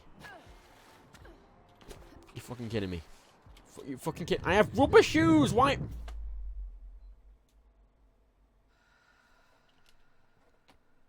I have shoes with rubber on the bottom. I shouldn't have slipped off that. That's stupid. Let's do the raffle. Raffle. Draw. Close. The winner is that guy. And I'll PM him on Twitch. And then I'll also draw again. And then... ooh. And... that one, and I message them on Twitch as well with codes. So they're for Origin, obviously. That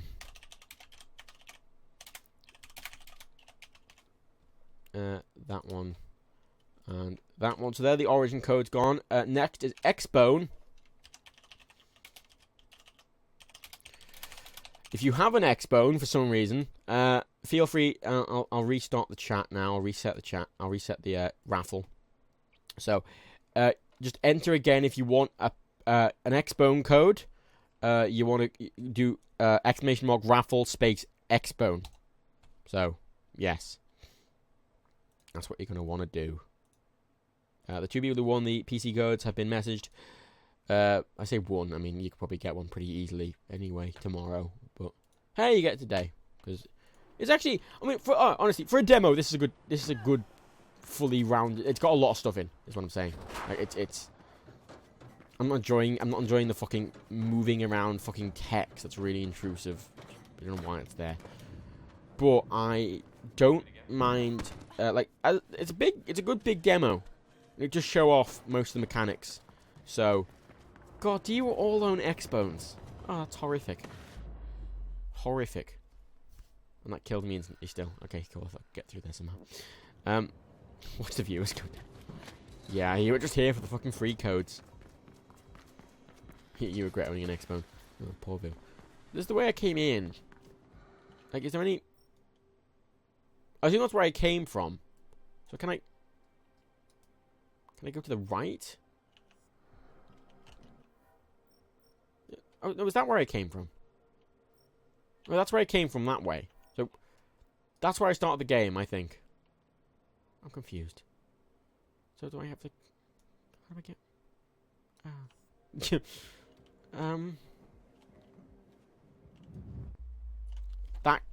That killed me.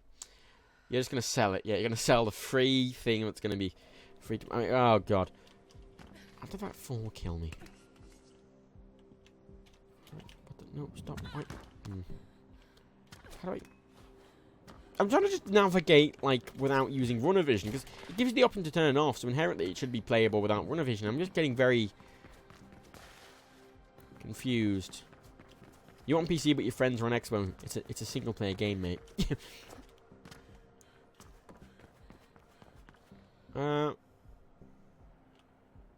bus station. I mean, the thing is, I'm assuming everywhere that's white I can go, but looking there at those buildings, for example, that doesn't look like I can go there. It doesn't look like I can go on those buildings either. They look a bit too, you know, distanced. I mean, it doesn't...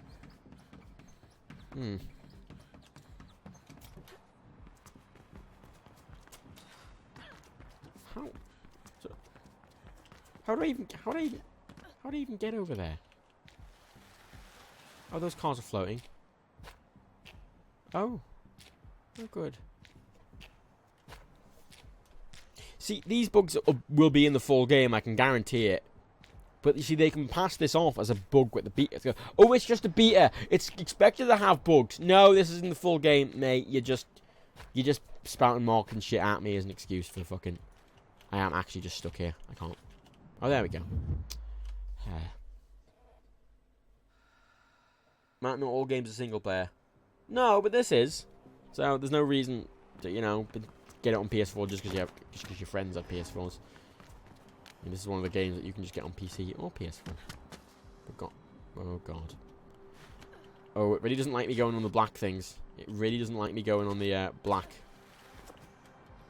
And for some reason, I slide immediately. There's no control there. You just slide. It's not even that steep that's not even that steep a thing. Really, I should just be able to walk on that with my rubber boots. And if I choose to slide, then it should let me slide. For some reason, it's sort of forcing... That's very odd.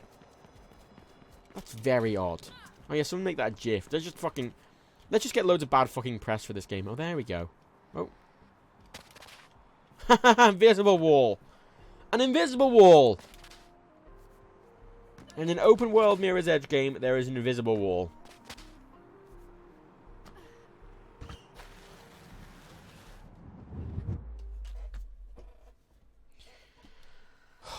It's a really obvious bug as well. I know, but they won't fix it. Right, let's draw the raffle, shall we?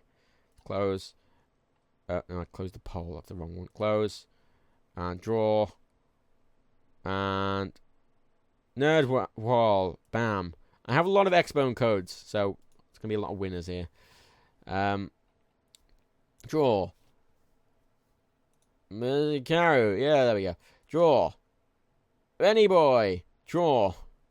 I have 18, which is probably more than the people who entered. There, Fuzzy Rockstar. Draw.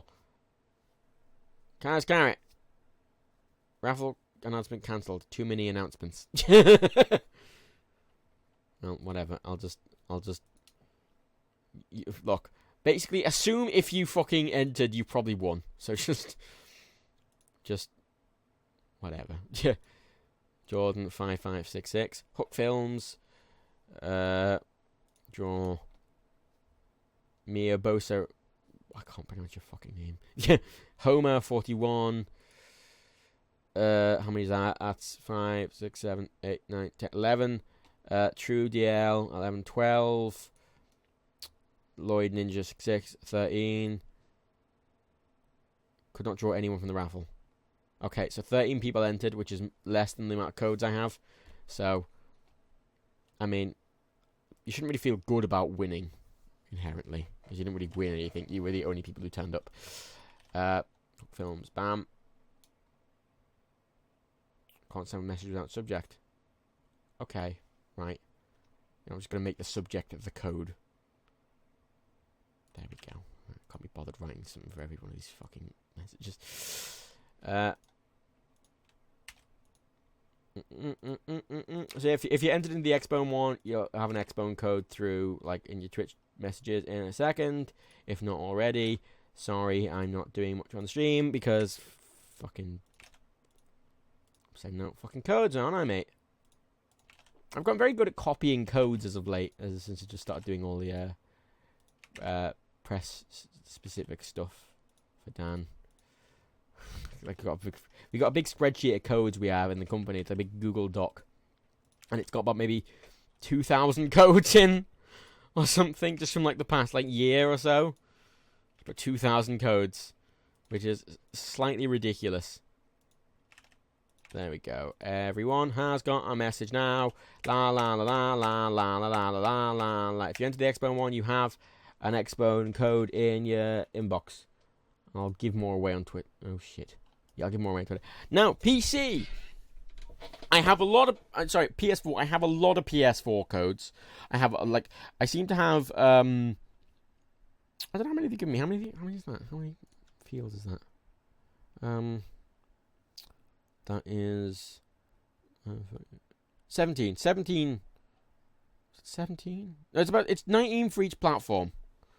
So yeah, for PS4, I've given some of the EU ones away already. So right now for the PS4 one, I need you to when you enter, not yet by the way, but when you enter, you're gonna want to do !raffle space and then the country you live in. Or the country your PlayStation account is registered to. So if you have a Japanese PlayStation account for some reason, say it's for Japan. But if you live in the UK or Albania or Croatia or Russia or the Netherlands, whatever, just say where you live in the. You can enter the PS4 one as well. I have a lot of PS4 codes. I'm not going to get rid of them. So yes, put it with your country, and there it's open now. So just enter with your country, and then. Yeah. Basically. I can do a raffle just on everyone online, but I'm not going to do that because no. No, you don't all have PS4s. I was tempted to just put them all on Twitter, but I couldn't figure out a way to just put them all on Twitter. We got a Greece. How's your economy there, mate? Hey. How do you get to the Twitch messaging thing? You click your name in the top right of the thing, and then you scroll down to messages and just open that in a new tab. It's not the best thing. Sweden, Ireland, Korea. We've got one Korean, apparently. Japanese. I don't think you actually I doubt you live there, frankly, because I looked at my fucking Google Analytics, and it's like one person lives in Japan and no one lives in South Korea. Australia, the Netherlands, the UK. I just saw the Mirror's Edge cat with the screen shake there. What was that? Ooh, pretty. Yeah, fucking invisible wall boy. Don't look right. For fuck's sake. Look, if you make a surface that looks climbable, what the fuck? What the? Alright, Dice. If you make a surface that looks climbable in an open world parkour game, either make it climbable or don't make it look like a thing you can run up.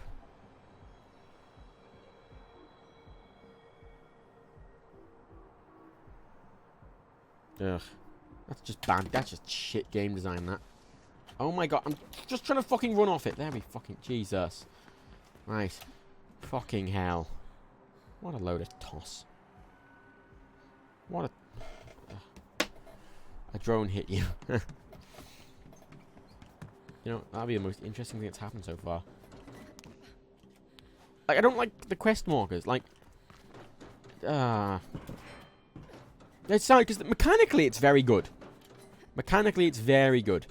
You know, the running feels as smooth as it did in Mirror's Edge 1. You know, it has a couple of new mechanics. I mean, it feels like they've actually just ripped this from Mirror's Edge 1, because it feels basically the same. Which is good, because Mirror's Edge 1 running was, you know, excellent. I feel a bit faster. I feel like I am running a bit faster. You have the now visible fucking... What the fuck? You have the now visible momentum meter, which in Mirror's Edge 1 was just like a screen effect. Like, it was like a little wind effect around your eyes. For some reason in this is like a physical, like, fucking bar.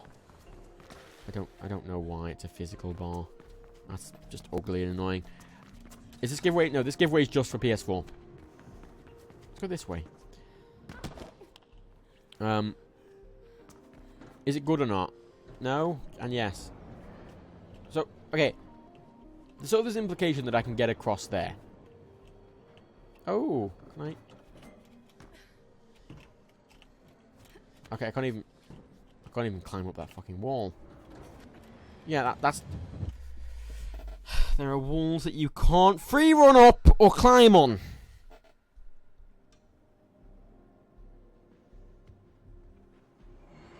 What's the point?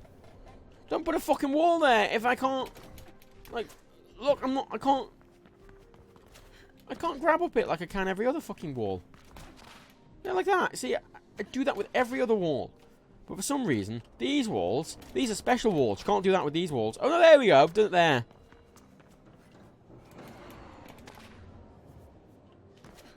For fuck's... Oh, shit. I'm really not a fan of the level design so far. I mean, it's fluid for the missions, but now it's just a big fucking mess. It's like, go to this place, and it's just a fucking mess. And I've got runner vision turned off, because fuck runner vision, basically. Just because, like, it makes it too easy. But, like, I turned it back on. I swear I turned it back on. What's the fuck the FOV slider not actually saying what fucking FOV you do? You've got runner vision classic.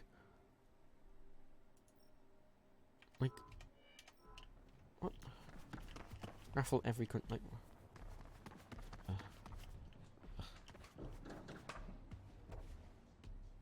God, they look so shit as well. Pretty sure Icarus is jealous. Her fucking feet are clipping through the floor. That's good.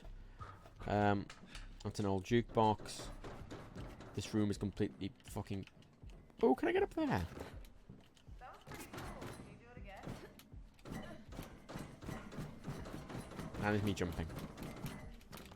No, I cannot get to the very obvious open skylight.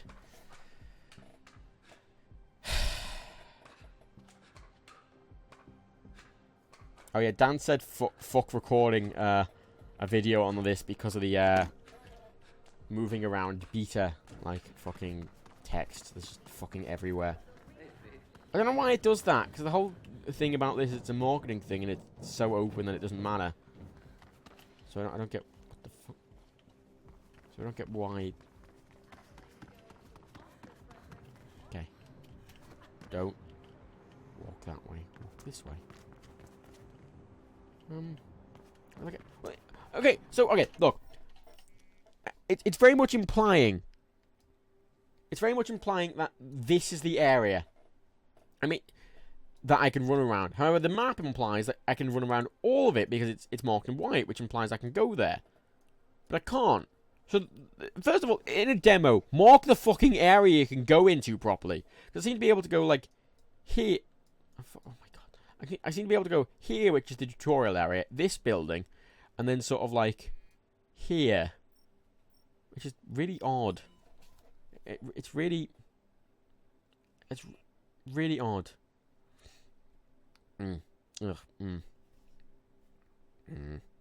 Okay, Dan's complaining to me a lot about this game.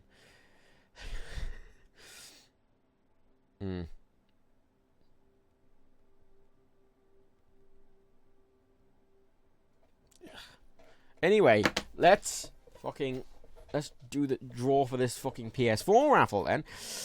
If you want this, whatever this shit is. Close the raffle, right. Oh god, I have so many codes. I'm just gonna keep drawing.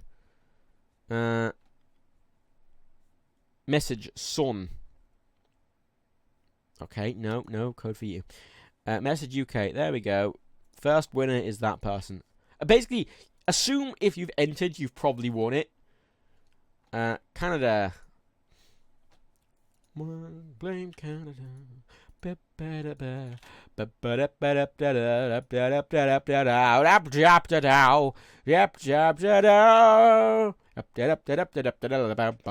to send these codes one by one as well, because unlike the other one where I can just open a bunch of message windows and then just paste them in, this I have to have the raffle still open so I can see what country you're from. Yay! What a load of shit, PlayStation.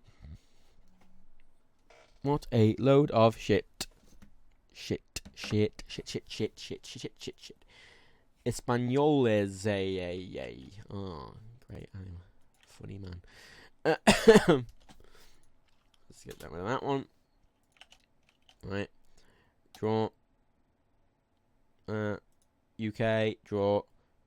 Okay, Netherlands. Draw. Gonna keep Neptune. No.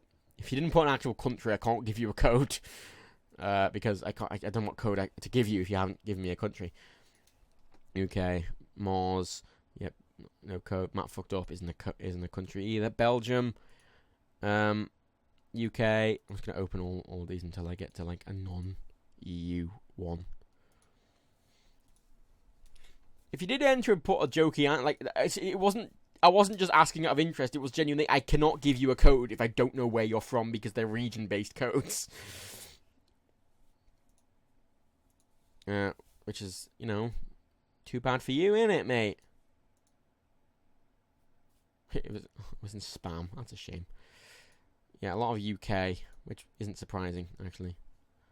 That's the most unsurprising thing I've heard today is that most of you are from the UK. Oh, Canadian. Right, stop there. Righty. Right, okay, I think I'm going to run out of EU ones soon anyway. So, I should run out of EU ones anyway with these. So then, it's very much a case of if you are in another country, if you're in the States, you're probably better looking at getting a code here, just because there are statistically less people in the States watching this. Yet I have have about the same amount of codes as I do. There's the same thing. There's a game show, like a lottery thing I was watching when I was over in Ireland last, and they choose sort of one person from every county, and you've got one person from every county has a chance of winning. And they draw one county. But one of the places they draw from is Dublin. Right? They just draw for Dublin. And they draw one person for Dublin. Now, Dublin, I want to point out, has about half the population of the entirety of the country in the one city. So, inherently, it should make up half the contestants. But it only makes up about a quarter of the contestants. So, generally, if you're from Dublin, you're fucked, basically. Because you have a much less chance of winning. Which is too fucking tough titties, isn't it? Also, some of these codes don't work. I'm sorry, I cannot really fix that. And oh, look at that! Very conveniently, I had opened the exact right amount of tabs for my EU codes. Right, out of EU codes now.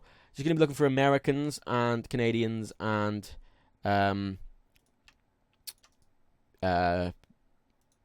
Asians, I guess. Yeah, literally all the codes I have left. Oh, fuck. Okay, cool. Right. I thought I hadn't sent a couple then, it just hadn't updated. Right. Prince died? Prince died? What?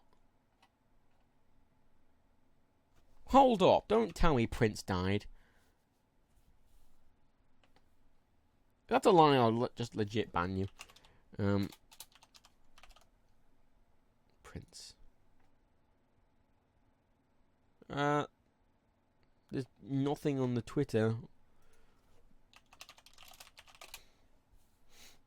Did Prince die? Question mark.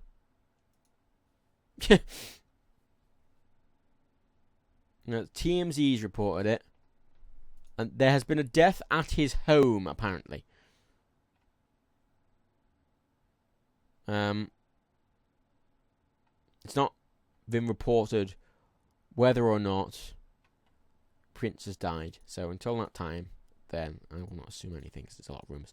Right, let's look for just because Dan retweeted TMZ or something doesn't make TMZ any more like fucking reliable. I mean, it doesn't. I mean, it's TMZ. They are inherently like the shadiest fucking people. Right, let's do US codes now. I'm just gonna keep going until I like sort of. Oh, for fuck's sake! I'm just gonna keep drawing until I find US, Canada, UK. Sorry, Uranus. No, UK. Sorry. Didn't put a thing. UK. Sweden. No, that's also EU. Netherlands. Sorry. North Korea. No. Croatia, I think that is, but also that's part of the EU technically. Romania, at least and that's not part of the EU. It's part of the codes. Romania, no. UK, no. No. Ireland, no. UK, no. Greece, no. Could not draw anyone else. Okay, cool. Hold on. I will do another draw now. If you have, if you're not in the UK, or if you're not in the sort of EU, or Russia, or South Africa, or Australia, or New Zealand, feel free to enter again, but still enter your country. I'm out of EU ones now. If you're in Canada or anywhere else, and you want a code, or US, just draw in now and say what country you're from. So, yes, there we go. Just exclamation mark, raffle, space, and then the country you're in. So, yes. Basically. Yeah. Someone wants an expo code. There you go. I just DM it. Fucking, like, I have... God, why do they send so many PS4 codes? Like... Oh, it's really annoying. I'm sorry if you're in the UK. I've run out of codes. I can't really do anything there, can I? God, someone posted their breakfast on the ISS. It's just floating. It's just a taco. It's a floating taco.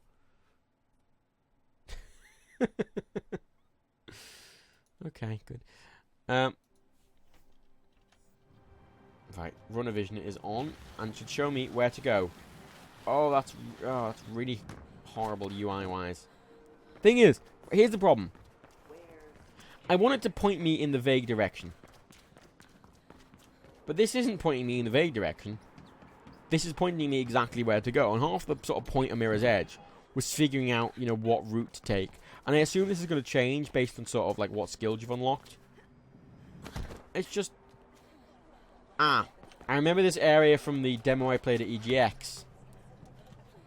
I distinctly remember this area from the demo I played at EGX. Because I did a time trial here. Around here, if I remember correctly. If memory serves me well, I think I have to run over there. Don't fall off. Oh, sorry if you want UK codes, but it's a shit broken fucking beta. Don't worry. You're not missing much. Living, surviving, missed you. Yo, when the open beta's out, you can play that. I mean, it's not What do you need like... help with? It's the Outcast in Greylands. They're setting up a comm system to warn about case activity. I don't care. But they need control I don't... chips. Why do you let me move my head if I can't do anything? Control chips? I can't... I'm not even... I'm not even moving myself. I can just move my head. That's all I can do. For no reason whatsoever. Stop doing Raffle UK. There are no UK ones. Sure.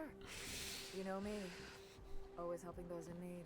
You can play indifferent, but I know why you got locked up. Yeah, I was stupid. Where can I find these boxes?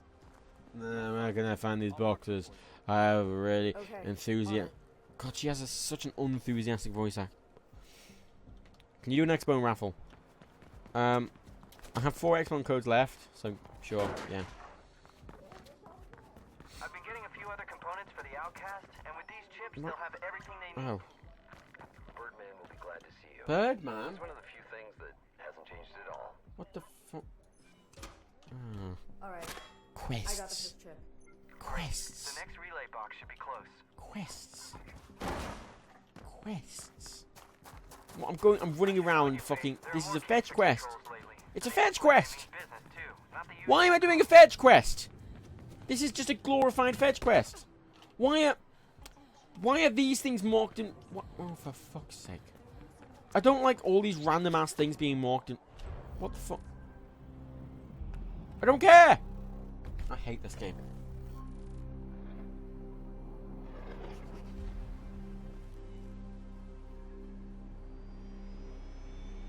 Like, I really want to like it. I really want to like it, and the issues I have with it are very, like, small. But, like... Oh, he's my objective. I have to beat him up. Right, great. Fucking fantastic. Great, I'm so happy that I'm being forced into combat. Fucking in a game that should all be about fucking running away from fucking combat. Fuck off. Jesus. Fuck off. Failed.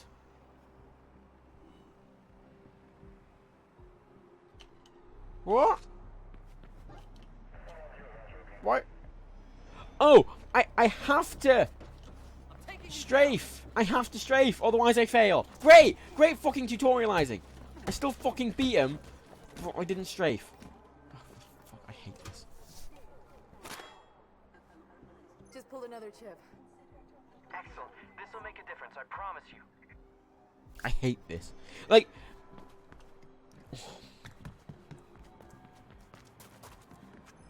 By the way, Problem is, right, Dogen yet? Rumor has it if you this was own just a lot game of the franchise you didn't did. care about, I'd probably find this okay. Not yet. The thing is, it's not a bad game. Work something out. I just personally fucking I'll hate you it go because into exile. We'll own the Grey Lands. it takes what Mirror's Edge is good at. Oh, for fuck's sake, I don't want to fight you. I'm a fucking runner. I'm not a fucking melee character. I'm like, fuck off. Jesus. Fuck off. Stumble a protector into another protector. How the fuck am I meant to do that? I mean, look at where they're fucking standing. How am I fucking meant to do that much? Look. I like the UI sort of there where it sort of shows. See the white thing around my mouse, where it sort of shows where they are. See, like that's kind of nice. Oh fuck! I hate combat in Mirror's Edge 1. I fucking hate that they're forcing me. Fucking fuck off! Just fuck off!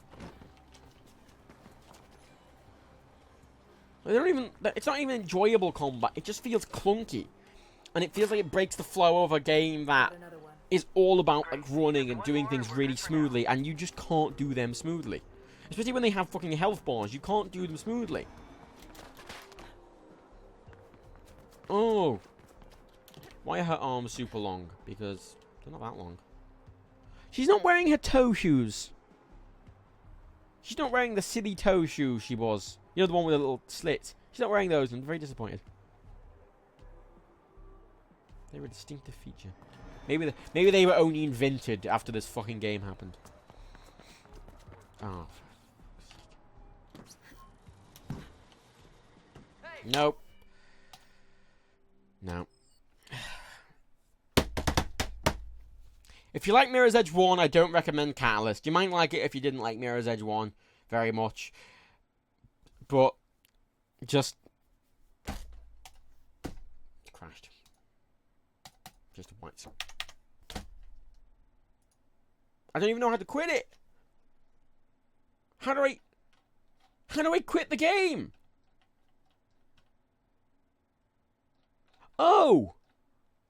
Oh, okay. The reason it's not appearing in my processors, right? My processors is because for some reason in Windows it's not appearing as an app. It's appearing as a background process. So I have to scroll down. It's mixed in with all the like Google Chrome processors and like Adobe processors and Skype processors, just mixed in there. What a pile of shit. What a... Oh, just as a Mirror's Edge fan, it's just really disappointing. Like, if you didn't like Mirror's Edge and you wanted a bit more of an open world thing, you know what, you might like it, but it's just... You know what, I'm going to cleanse my palate. I'm going to do one more raffle. I'm going to... Actually, I'll draw this raffle first. Black Mesa Test Chambers, USA. Sorry. I'll send a couple of US codes now, and then I'll do another raffle for just like Xbone ones I have left over, and yes, and then I'll just do this quickly, and then oh God, why did so many people in the UK enter? Fuck's sake. Listen to me, damn it.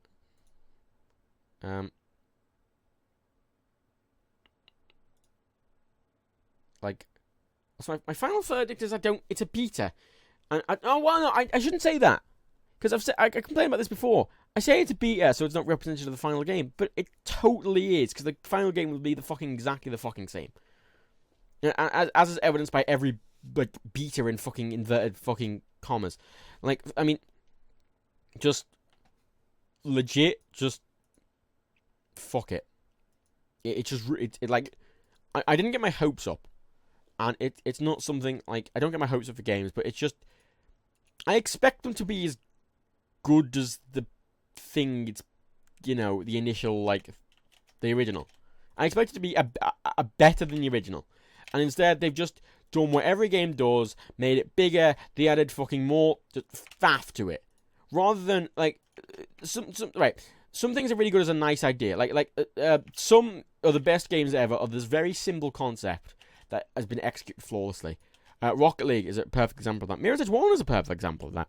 You know, a simple concept that's just executed really, really well, and works really well, and is enjoyable to do. But, seemingly in this, they're trying to overcomplicate it. And really, all they should have done with this is taken Mirror's Edge 1, made it prettier, put a bunch more levels in, put a few new moves in, like that, you know, added this new sort of like combat stuff, but not made it mandatory. You know, made it optional. Make it just a thing that you can do while running to just get people out of the way. You know, I'd love the idea of just running along and just doing like a clothesline to someone just to knock them over, or jumping over them like in Dying Light. You know, they're not people to fight. They're just obstacles like any pipes or jump boards. Prince has died. Oh, for fuck's sake. Prince has actually been confirmed dead. Great! Good, what a day. Why are so many people fucking dying? So yeah, it's a disappointing game, and it's the Mirror's Edge is good. One was good because it's simple, and because it's enjoyable, and because it's this really just refined to a T, and this just overcomplicates. It's too many cooks spoil the stew, or isn't it? It's sort of like you know, it's just too many things. Betas are demos that require internet and only available. They're demos that require the internet and are buggy as fuck, but they can stay off as buggy. I fucking hate. Anyway, one more raffle for the Xbone. So if you just do exclamation mark raffle space Xbone, and I'll draw for the last 3 codes if you actually want an Xbone code. Because I've already done all the other codes. And let's just play one level of Mirror's Edge. Ugh. Let's play the fucking prologue of Mirror's Edge, which is just this excellent level.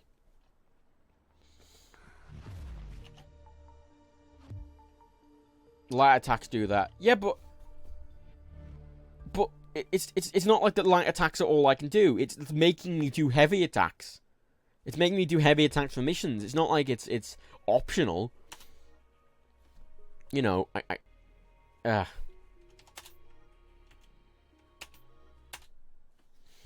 just they won't improve at that time. It's probably optimization, frankly. They're not gonna improve the game in the same way, you know, that you'd expect. They're gonna what, easy. Okay, yep. Oh, runner vision's turned off. Fine, whatever. Why do I have it on easy? What's the difference between easy? What does it actually do? I don't know. How odd. How do I...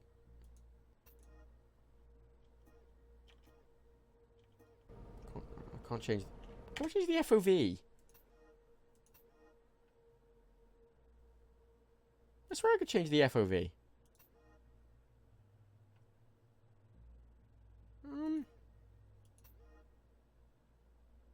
Help? I realize it's not full screen. Whoops, there we go. Yeah, how do I change the FOV? Fuck. Oh, the codes for the demo. The codes are for the beta. £10 on Steam for Mirror's Edge 1. Yeah, fucking grab Mirror's Edge 1, Steam, £10. Fucking, even, that's not on sale, I don't think, and it's worth that price. You know, Mirror's Edge 1's a fantastic game. It's a short game. If you do it well, it'll take you, you know, 5 hours. If you do it properly, you play it properly, it's 5 hours. And I like games that are like that. I like games that are... You can get through them reasonably quickly. Let's see. Okay, someone linked me to an update from the design director of Major Catalyst. Taking on dashes designed by DICE, creating your own time trials, climbing the leaderboards, and connecting with your runner friends are some of the social play features we're really excited about, and something we want to play flawlessly. They want the social play features to fucking play flawlessly, not the fucking rest of the game. Good job. To support the social play features, we are using a brand new online technology. It's social play. It's not... We want to make sure we have the opportunity and time to address player feedback from the closed beta. That's why we... Oh, right, okay. So they're delaying it by 2 weeks to do social features and address feedback from the beta, even though you can't... There's no feedback. You cannot make feedback. Also, fucking Mirror's Edge crashed. It doesn't like tabbing out Mirror's Edge. It has a bit of a tiff. It's not the best port, but it's a great game. I fully recommend it on PC, just because, you know, playing it with a fucking mouse is just a godsend, you know. Having the proper, you know, movement is sort of invaluable. Being able to point exactly where you want to... I get it. How do I fucking do my... How? How do I thingy the thing? You know? No. How do I swear there's an FOV slider. Sorry, it was a black screen because it was crashed. How do I...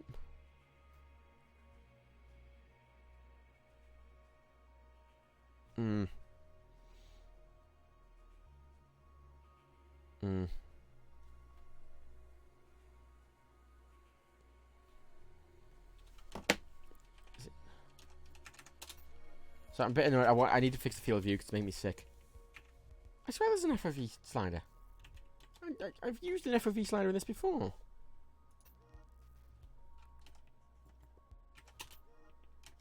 I'm not going mad, am I?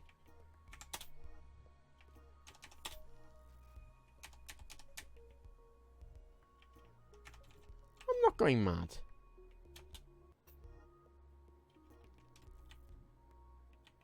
That's odd. Is it just running? This game has combat. And it has gunplay. But it... Oh, fuck's sake. It's never mandatory. You know, there's like 2 boss fights with actual runners. Which it kind of makes sense that you have to fight them. There's a contextual reason you have to fight them, because they are just going to keep chasing you, because they can just keep chasing you. But there's no, like, any enemy that turns up you can just run past. Easy. They're not in your way. Oh, fuck it, let's just do it with the... Oh, fuck, I need it. I have to Google this. How to change your FOV in Mirror's Edge. I swear I could do this. It's a config thing. Ah. How odd. Huh. Well, I'll be diddled. Diddle diddy, diddle diddle, kitty in the middle.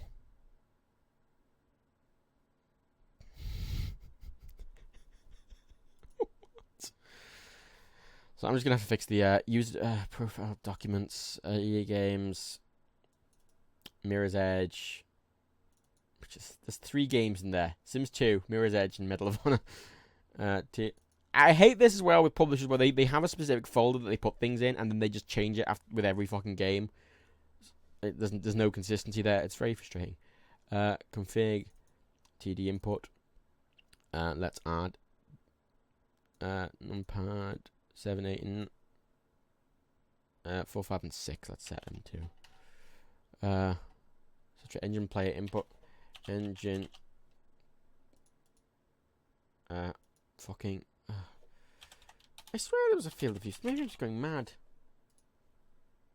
Engine dot play. Oh, for fuck's sake.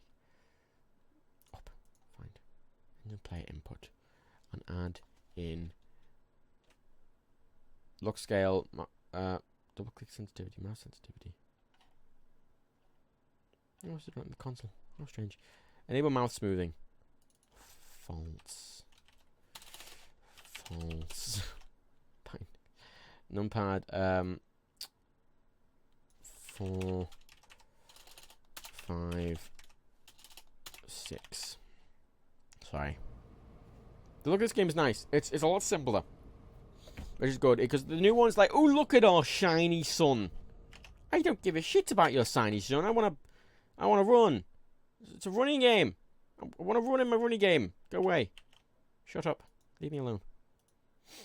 Basically, is sort of how I feel. Let's fucking launch it for the fucking last time. Gee. Fucking launch it like 5 times in fucking row. Sorry.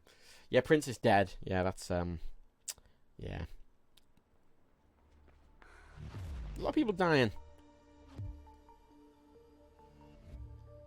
A lot of people are dying.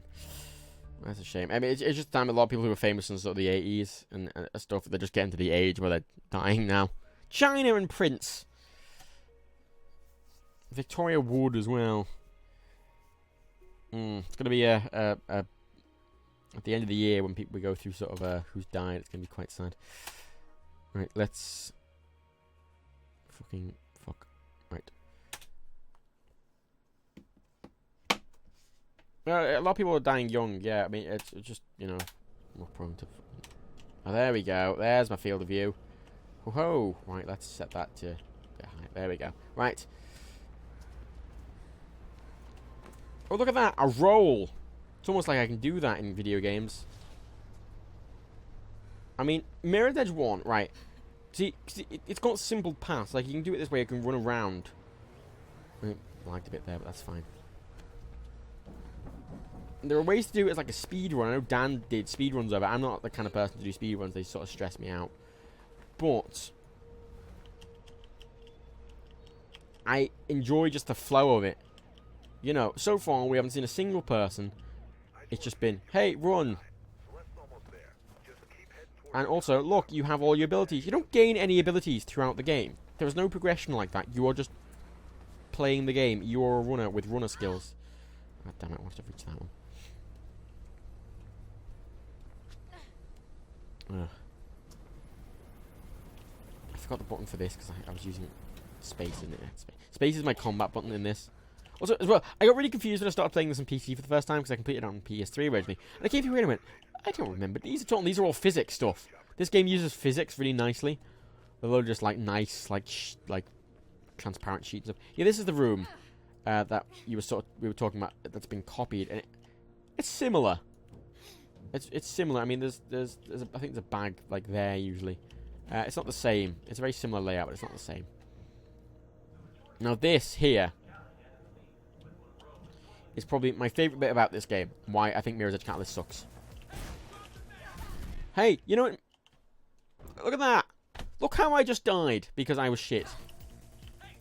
And notice the way in sort of Mirror's Edge Catalyst, they probably make you do combat there. Now, there are proper, good ways to do this that aren't running up like this. I am not great at all of them. Oh god, I forgot what my spin move is. It's there we go. It's that one. Cool. Fuck. If you're doing a speed run, don't look at me. I sort of know speedrun tactics. Like I learn a lot of Fallout. I watched a Fallout New Vegas speed. Fuck, that was the wrong button. So I'm getting confused because I'm using catalyst buttons as well as sort of actual Mirror's Edge buttons because I rebound everything in this. I would have rebound everything in catalyst of this as well, but no reboundable keys, at least in the beta. I think that's something they probably will add. Actually, reboundable keys. It's a very uncommon thing for them not to add reboundable keys. Yeah, Trump's really old. Clinton's really old. Fucking Bernie's really old. They're all really old. The Cruz is fucking the youngest out of all of them. I mean, you can fight them if you want, like that. But they go down super fast. The combat's pretty shit. But if you want to fight them, they go down super fast. If you don't want to fight them, look, you can just run past them. It's incredible. And ideally you'd want to, because they have guns, and guns, you know, they hurt. Guns hurt. Get to Celeste. There are more blues on the way. Ah, space to skip cutscene. Oh look, I have to run away again because I'm not a fucking fighting god. I don't know karate. I can punch basically just in case, but... Oh. My god. And there we go. First level of Mirror's Edge completed. One of the just nicest designed things. I mean, this game still looks great. It doesn't have the same sort of, like, post effects like, sort of Catalyst does. I mean, GTA 5 on PC has a lot of those nice effects if you crank up the post-processing. So it gives you nice flares and shit like that. But frankly, it's fine. The texture's a bit muddy, and the things are a bit muddy, but otherwise it probably would have been good if it wasn't open world. And they got rid of the perk system. And got rid of the combat. Actually, if they just made it like Mirror's Edge 1, it'd probably be great. Let's do flight as well. I'll just do flight and I'll finish. Oh, I have to change my field of view every fucking mission. That's fine. That's easy enough to do, thankfully. 105. Oh, that. Yep. Press space instead of, good.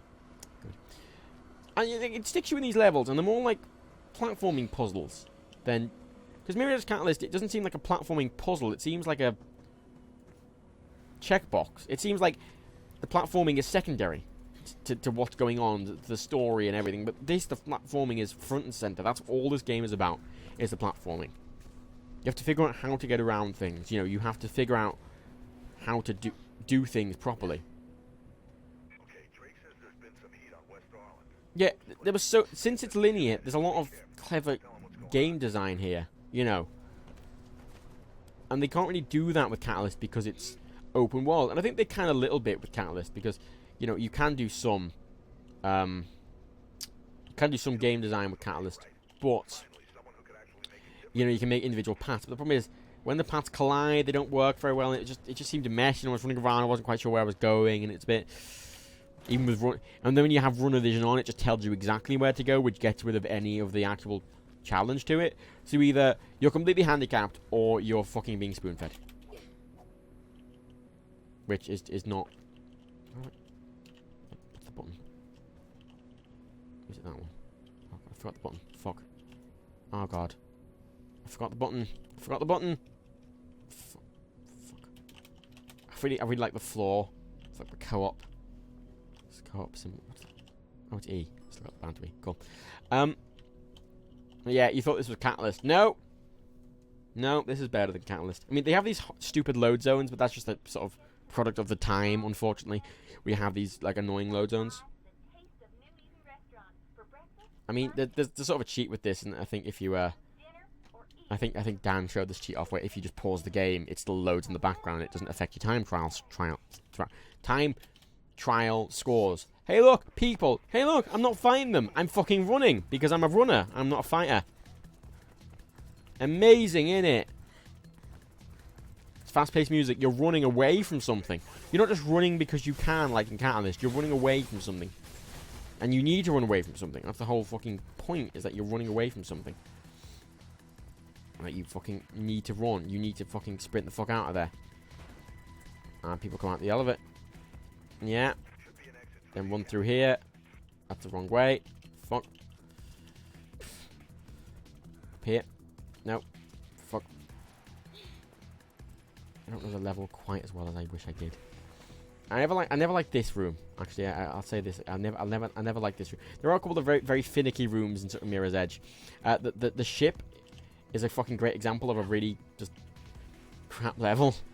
The ship actually, like, I play this whenever I play this because you know it's a nice game to play through because it's so short. Well, it's not too short, but it's 5 hours. It's not you can do in a single sitting. When you got a few hours free instead of watching like 2 movies. But whenever I get to the ship, it actually just completely puts me off like actually playing it. I sort of go, do I want to finish it? And I end up always finishing it anyway because it's a stupid game. But yeah, the ship is one of those levels that's just like, why would you do that? And notice how as well, all these levels, unlike in sort of Catalyst, where every level seems to be like, okay, all the things seem to be run and beat up the guys that are in your way. This is very much a fuck, people are fucking trying to murder you, run the fuck away before they kill you, because they are going to kill you, and they will kill you, because they have guns. Oh god. Shut up.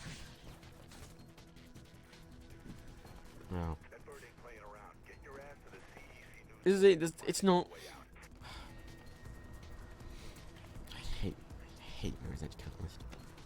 Because the running just feels as good as this.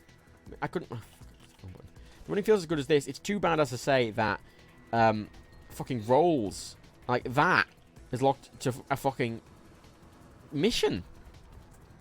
So it's not even like I can just do time trials and stuff. It's I have to like I'd have to play through the fucking story to just unlock like basic moves that are sort of a staple of the original Mirror's Edge franchise. You know. Speaking of speedrunning, oh yeah, they really fuck up speedruns, the tutorials. Like, it's horrible. I mean, it is. I don't know whether the beta it's so tutorialized because it's a demo, and it is distinctly possible that it's so tutorialized because it's a. Fuck. Oh yeah, no, I can't go through there, can I? Yeah, it's distinctly possible it's so tutorialized because it's a demo. Oh yeah. Yeah, because it's a demo. But you know, I wouldn't be surprised if it's that tutorialized in the final game, because it seems like a very. I say polished. When I say polished, I mean like, you know, they put a decent amount of work into it. It seems a bit too polished of a like layer structure to be just for the demo. You know, is the open beta free? Yeah, that's what makes it an open beta. Closed beta is also free. I think it's stuff that I think if you pre-order, you get stuff. Mirror's Edge Catalyst had a sort of pre-order on the fucking main screen. It's like pre-order and get all these exclusive bonuses, and I. Made me hate myself. Pretty much. Red door. I like it this as well. Like, Runnervision's off here, right? But notice how the doors are still red that I can interact with, because that's good game design, because otherwise I wouldn't be able to tell which door was one I could interact with and which one was not. Look at that. I ran around combat. How nice. Oh, look. I ran around the combat. I could have fought them, but I have the option not to. I can just run around them. If they start charging for an unfinished game. Fucking they do, though. They do, essentially. I mean, half of these things, it's like, oh, no, get it as a pre-order bonus or whatever. And it makes them even worse. It's insulting, and I really... I love the colours in this game. It's bright. I mean, this level's excellent as well. It's just you running from the cops for a while. It's just this lovely, like... The thing in Catalyst, all those areas, they look like they'd been highly run.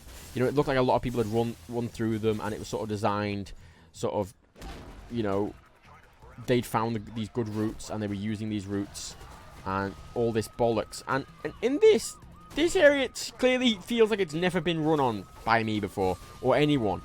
And I'm the first doing this. And notice as well, this is like the speed thing. You see the little white lines around my eyes?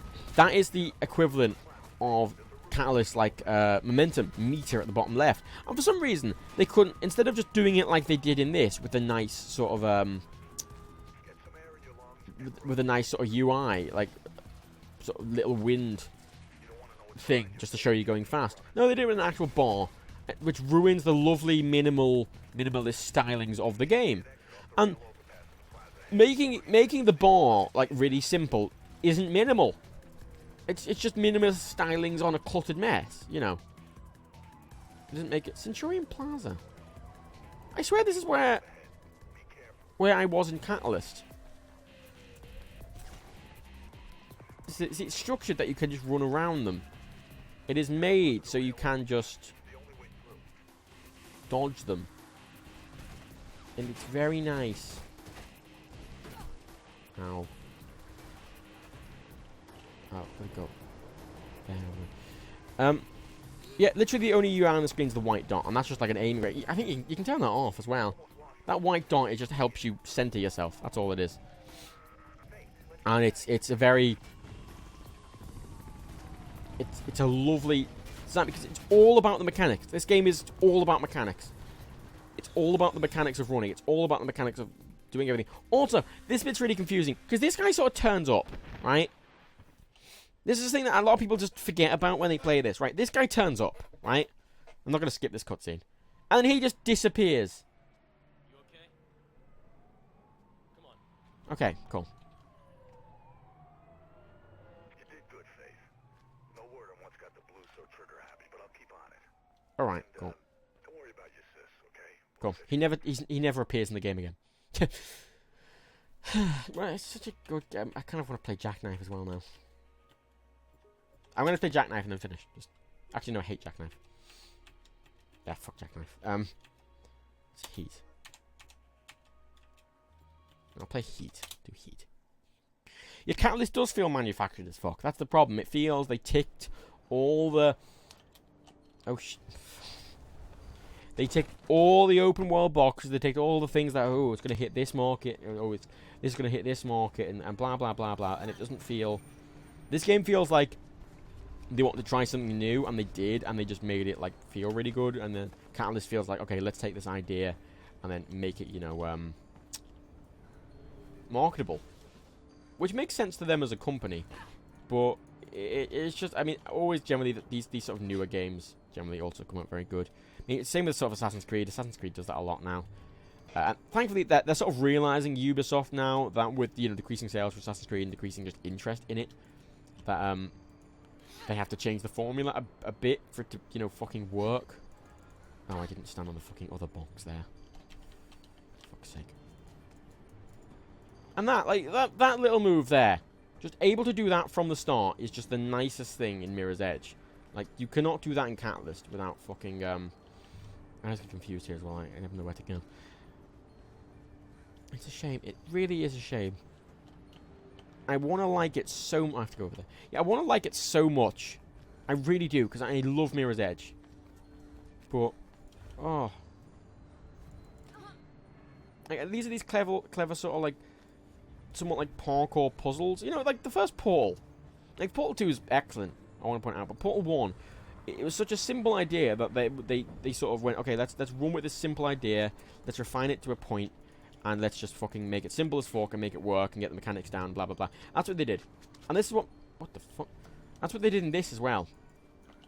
That's what they did in Mirror's Edge. They got a simple concept, they wanted to try a new idea, and they you know, went with it, and they made a really good game. And that's what Portal did, and that's what a lot of the, you know, infamously good games did. Their first game, they just tried something new, and it was very simple. It was a nice, simple concept. Yeah, they added way too many features. Like, to the point of just overcrowding. Where the fuck do I go? Just to the point of overcrowding, and it just feels... There we go. It just feels... messy. I hate upgrade screens. I hate them. Because they're always the same. They always look the same. And they're always boring, and they don't make any contextual sense to the game. You know, it's always just like, oh... Yep, upgrade your skills here. And it makes it feel like a game. I don't want it to feel like a game. I mean, it feels, you know, somewhat like a game, but you know what I mean in the sense of, like, when I'm playing it, I'm not thinking, oh, this is a game. I'm playing it and just playing it. I'm not thinking about it. But the second you put me into a fucking XP screen or a map screen or take me out, like, there's no menus in this game. Never, not once in this, like, when you're playing this, do you ever need to use a menu. Mirror's Edge, map screen. Sorry, Catalyst, map screen. Oh, it's this bit, isn't it? What do I have to interact with here? You know, you've got the map screen. You've got... What? Oh. Yeah, you've got your map screen. You've got your fucking upgrade screen. You've got all your UI elements show you where you go. You've got your runner vision. You've got all the fucking footsteps on every fucking wall to... Just in case someone doesn't know you can run up walls in a parkour game. You know, this is an RPG. It's not an RPG, Mirror's Edge, and it shouldn't be an RPG. I don't care. Hey, look, running. Basically, every mission is this. You've got this quiet bit, and you sort of get to the location, and then you just fucking leg it. Because you've been discovered, and you need to get out. Wait. Oh, shit. I remember playing this in stream, and it was running really badly, and it was when Expert was a bit of a bitch. I need to kick. There we go. See, some of the sort of fighting mechanics make sense, you know, to smash through glass, you know. They make sense. And they feel good. And oh god. Alrighty. Calm down there, buddies. Ooh, pretty. Where do we go? I forgot where to go. Fuck. Through, yeah. Oh shit. Yep, there's an occasional confusion on some of these levels where I'm not quite sure where to go, and I get a bit lost. Can I go this way? No, I can't go this way. Okay, yep.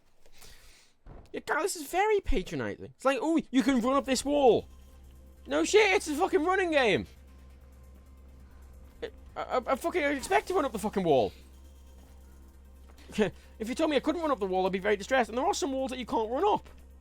That's the point. I mean, this makes it feel like a free game. And since it's linear, it's designed, you know, everywhere you go is designed to feel the way it's supposed to feel. And it makes sense that it's linear. It's a bunch of levels. You're working towards a goal. You know, it's not...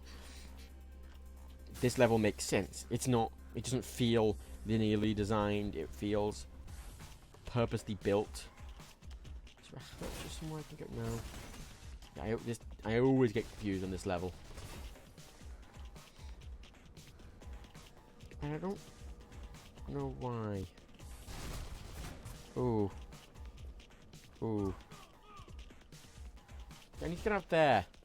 Now I have to drop down from up there, which means I need to get up and out. Ow. Okay, no. Got stuck on some terrain. Yeah, there are these awkward bits in this game that you just... I mean, you get this a lot on the ship as well. I mean, at least with the ship, and also the glass stays broken, which is nice. At least with the ship, it's designed to be small, and there's nothing like this. Nothing like this. Where am I supposed to go? Help me, please. I mean, there's sort of the implication that... No. I haven't played this game for a while either. Like, I can't...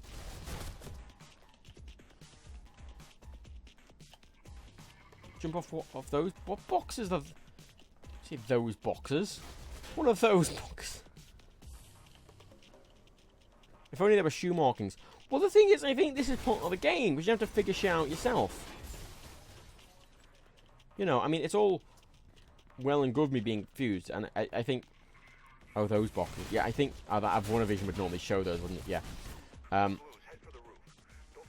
think normally in a game like this, you know, it's going to be a bit more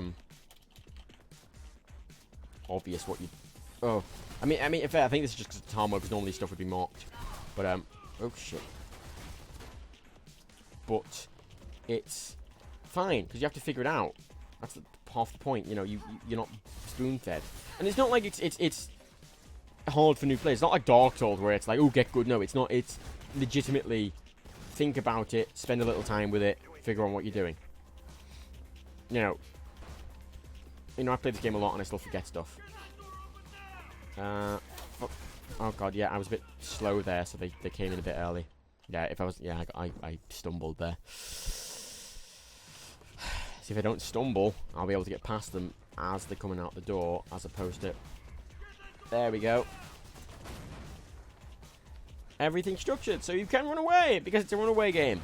This is just me complaining about Mirror's Edge Catalyst still. Justifiably. Because this game is excellent, and I just like Catalyst a lot. Also, I have my toe shoes here, and frankly, I mean, look at the toe shoes. They're great. They're distinctive toe shoes. You know? Toe shoes. I love the distinct visual styles where, you know, you go from sort of orange to green to blue to specific colours. You know, and I like the implication here. It's like, oh, you're safe now, green. Yep. How big has this been? Mirror's Edge 1? Oh, I should probably change it to Mirror's Edge, because it still says Catalyst in the... If I tab out, it's probably going to crash. Mirror's Edge, there we go. Because this game doesn't like tabbing out. Hey, there we go, fixed. Cool. Oh, rat. I like rats. Look at these nicely designed... Missed the thing. Finally! See, look, there's several ways to go there. Because the option is, I can either go over that thing and sort of wall run and go over, or, which is I think the less obvious route, or I could go up here, which is a slower route, I think, but a bit more fun, and then sort of, you know, slide down here, which might speed me up a bit here. And it's the whole idea of this is what's really good for speedruns, and there's these little things. And I saw a really cool speedrun of this, and I generally don't like bugged speedruns. They're interesting to watch, but I generally prefer speedruns like legit speedruns.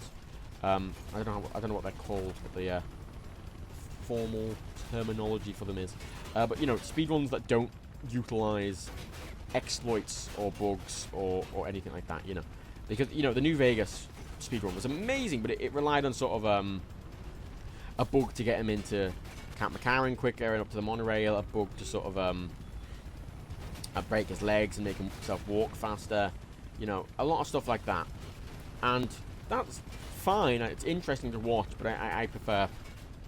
So, and Mirror's Edge as well, you know, there was a exploit someone used that lets them skip in Jackknife, the one I skipped. In that one, there's the section where you go underground in the sewers. And there's an exploit that you can just skip the whole bit. You just sort of like jump over some boxes, jump over a fence, do some little clever moves, and you know, not die in the process because you're being shot by a million people. You can easily so I'm just gonna fucking deal with these guys a little bit. Oh no. See, fighting them as well, it's not really worth fighting them as well because you usually fucking just die.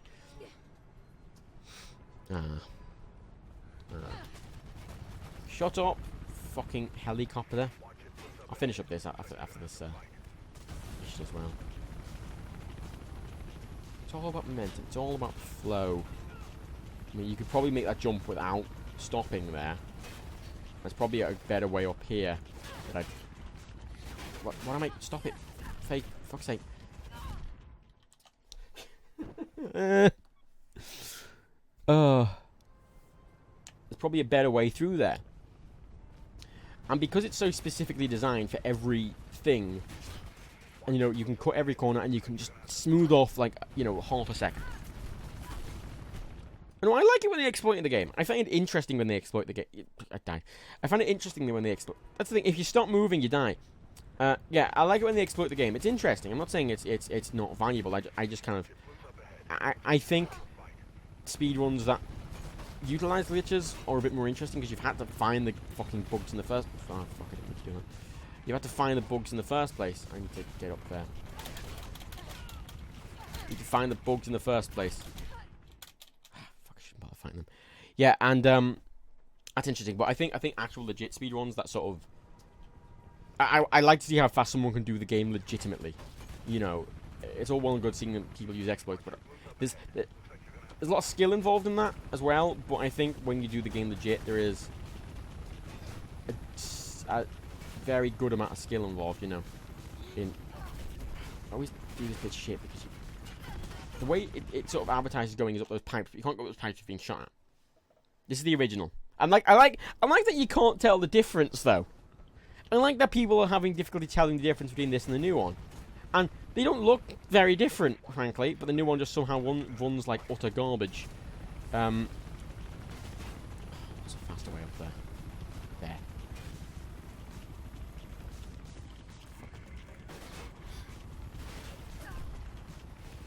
Nope.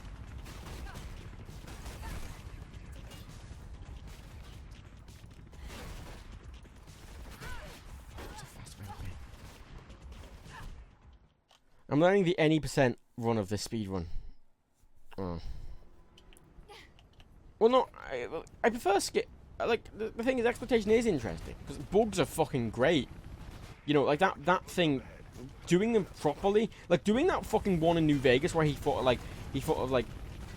used like quick saves and a bug regarding like specifically how like items are stored, and then sort of like climbed himself up using like guns. Oh god, I don't have to do this bit. I forgot. That was incredible. You know, the amount of effort fucking trying to find it. Like, they completed Fallout New Vegas in about 29 minutes with exploits. But frankly, the exploits weren't huge. I mean, the exploits weren't the biggest thing. It was increasing his speed a little, about 150% speed increase, which is a fair speed increase, to be honest. But you know, so on and so forth. You get past that, you time your levels correctly. You take a specific route through sort of Scorpion Gulch and Black Mountain, and then you sort of I can't remember how to do this bit properly.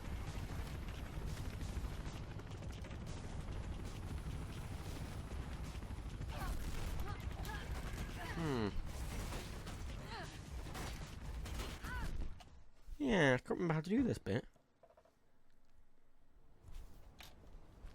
Well, yeah, it's interesting just seeing things, but they went to the main thing was a it was a lockpick. I think he got. I mean, yeah, Mr. House. That was the biggest like game-breaking exploit I saw, because that was actually clipping through walls to bypass the all the Securitrons and the hacking check for getting into Mr. House's vault. So that bit inherently was the biggest exploit. I think the rest of them were just like a couple of little time savers. They're still using like wall hacks and stuff. Not wall hacks, but you know, sort of wall clipping. But they were just time savers. You know, you could do them, you know, extra 30 seconds, whatever. But in the Mr. House one, that was a big, like, bypassing the fucking. How do I do this? I'm getting annoyed now because I can't remember how to do this. I played through Mirror's Edge maybe like 6 times. Fully. This is a huge amount actually. I played through New Vegas more than that.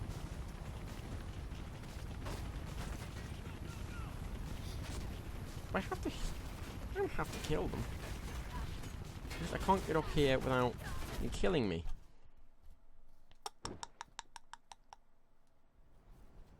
Like that, a lot of people left after I gave all the keys away.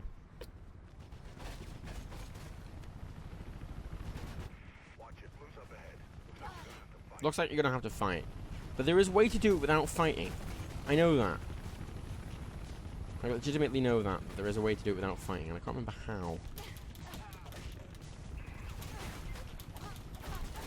I might just fight for the fucking ease of it. Give me it.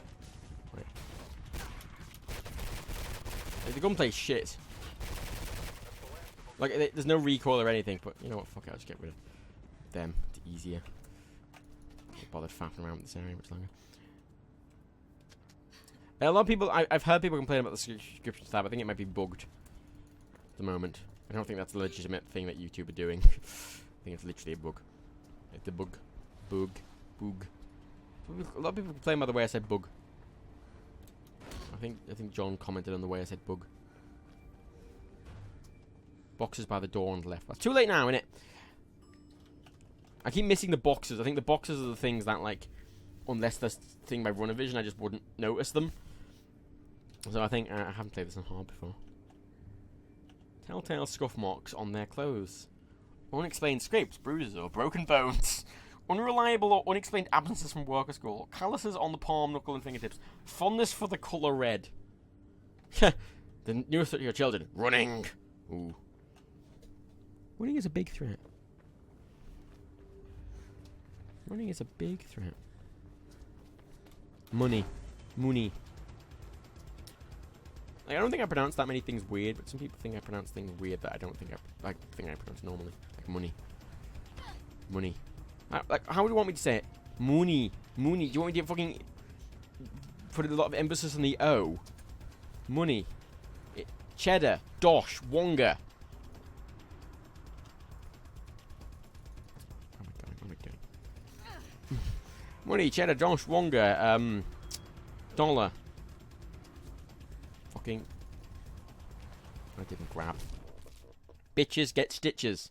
That's not money. But, you know, sort of fit with the theme, didn't it?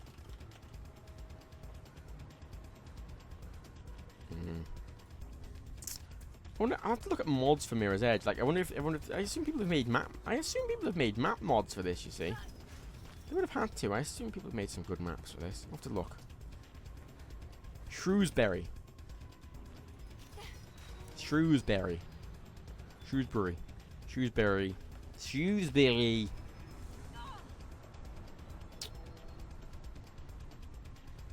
I prefer glitches Half-Life 2 speedrun at any %?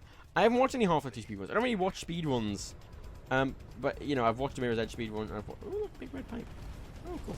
It's not Big Red Pipe, it's a... Like, yeah, I haven't watched, any... I don't really watch speedruns. I watched Mirror's Edge and I watched New Vegas. But that's just because I'm so... I was getting knocked to the right there. I just, God, doing a no fucking death run of this. I also think you can get really good at this game and really refine it, and that's what the replayability comes from. Because the replayability doesn't come from having, like, a billion things to do like Assassin's Creed. Because I never want to replay an Assassin's Creed game. Well, at least the newer ones. I never want to replay them. But this, it feels so good to play, and you can just refine what you do down to a point that it gives a lot of interest in replayability. Getting that time down, getting fucking the run smoother, not dying, you know. Not being shit, basically. Don't mind fucking up there. Alright,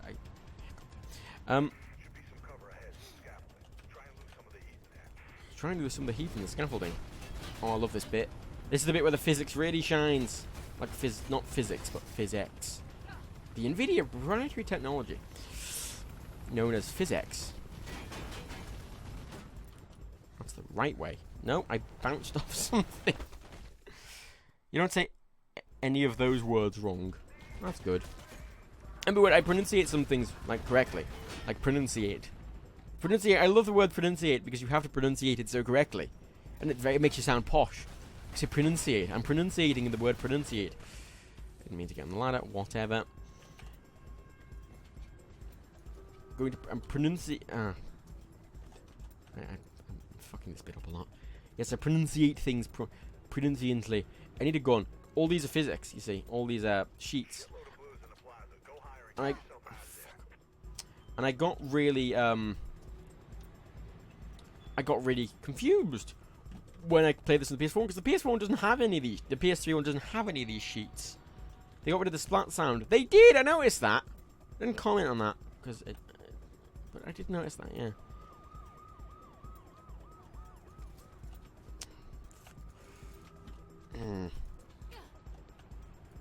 You see, there are ways to do these faster. I'm doing this shit just because I'm shit and I haven't played it in ages.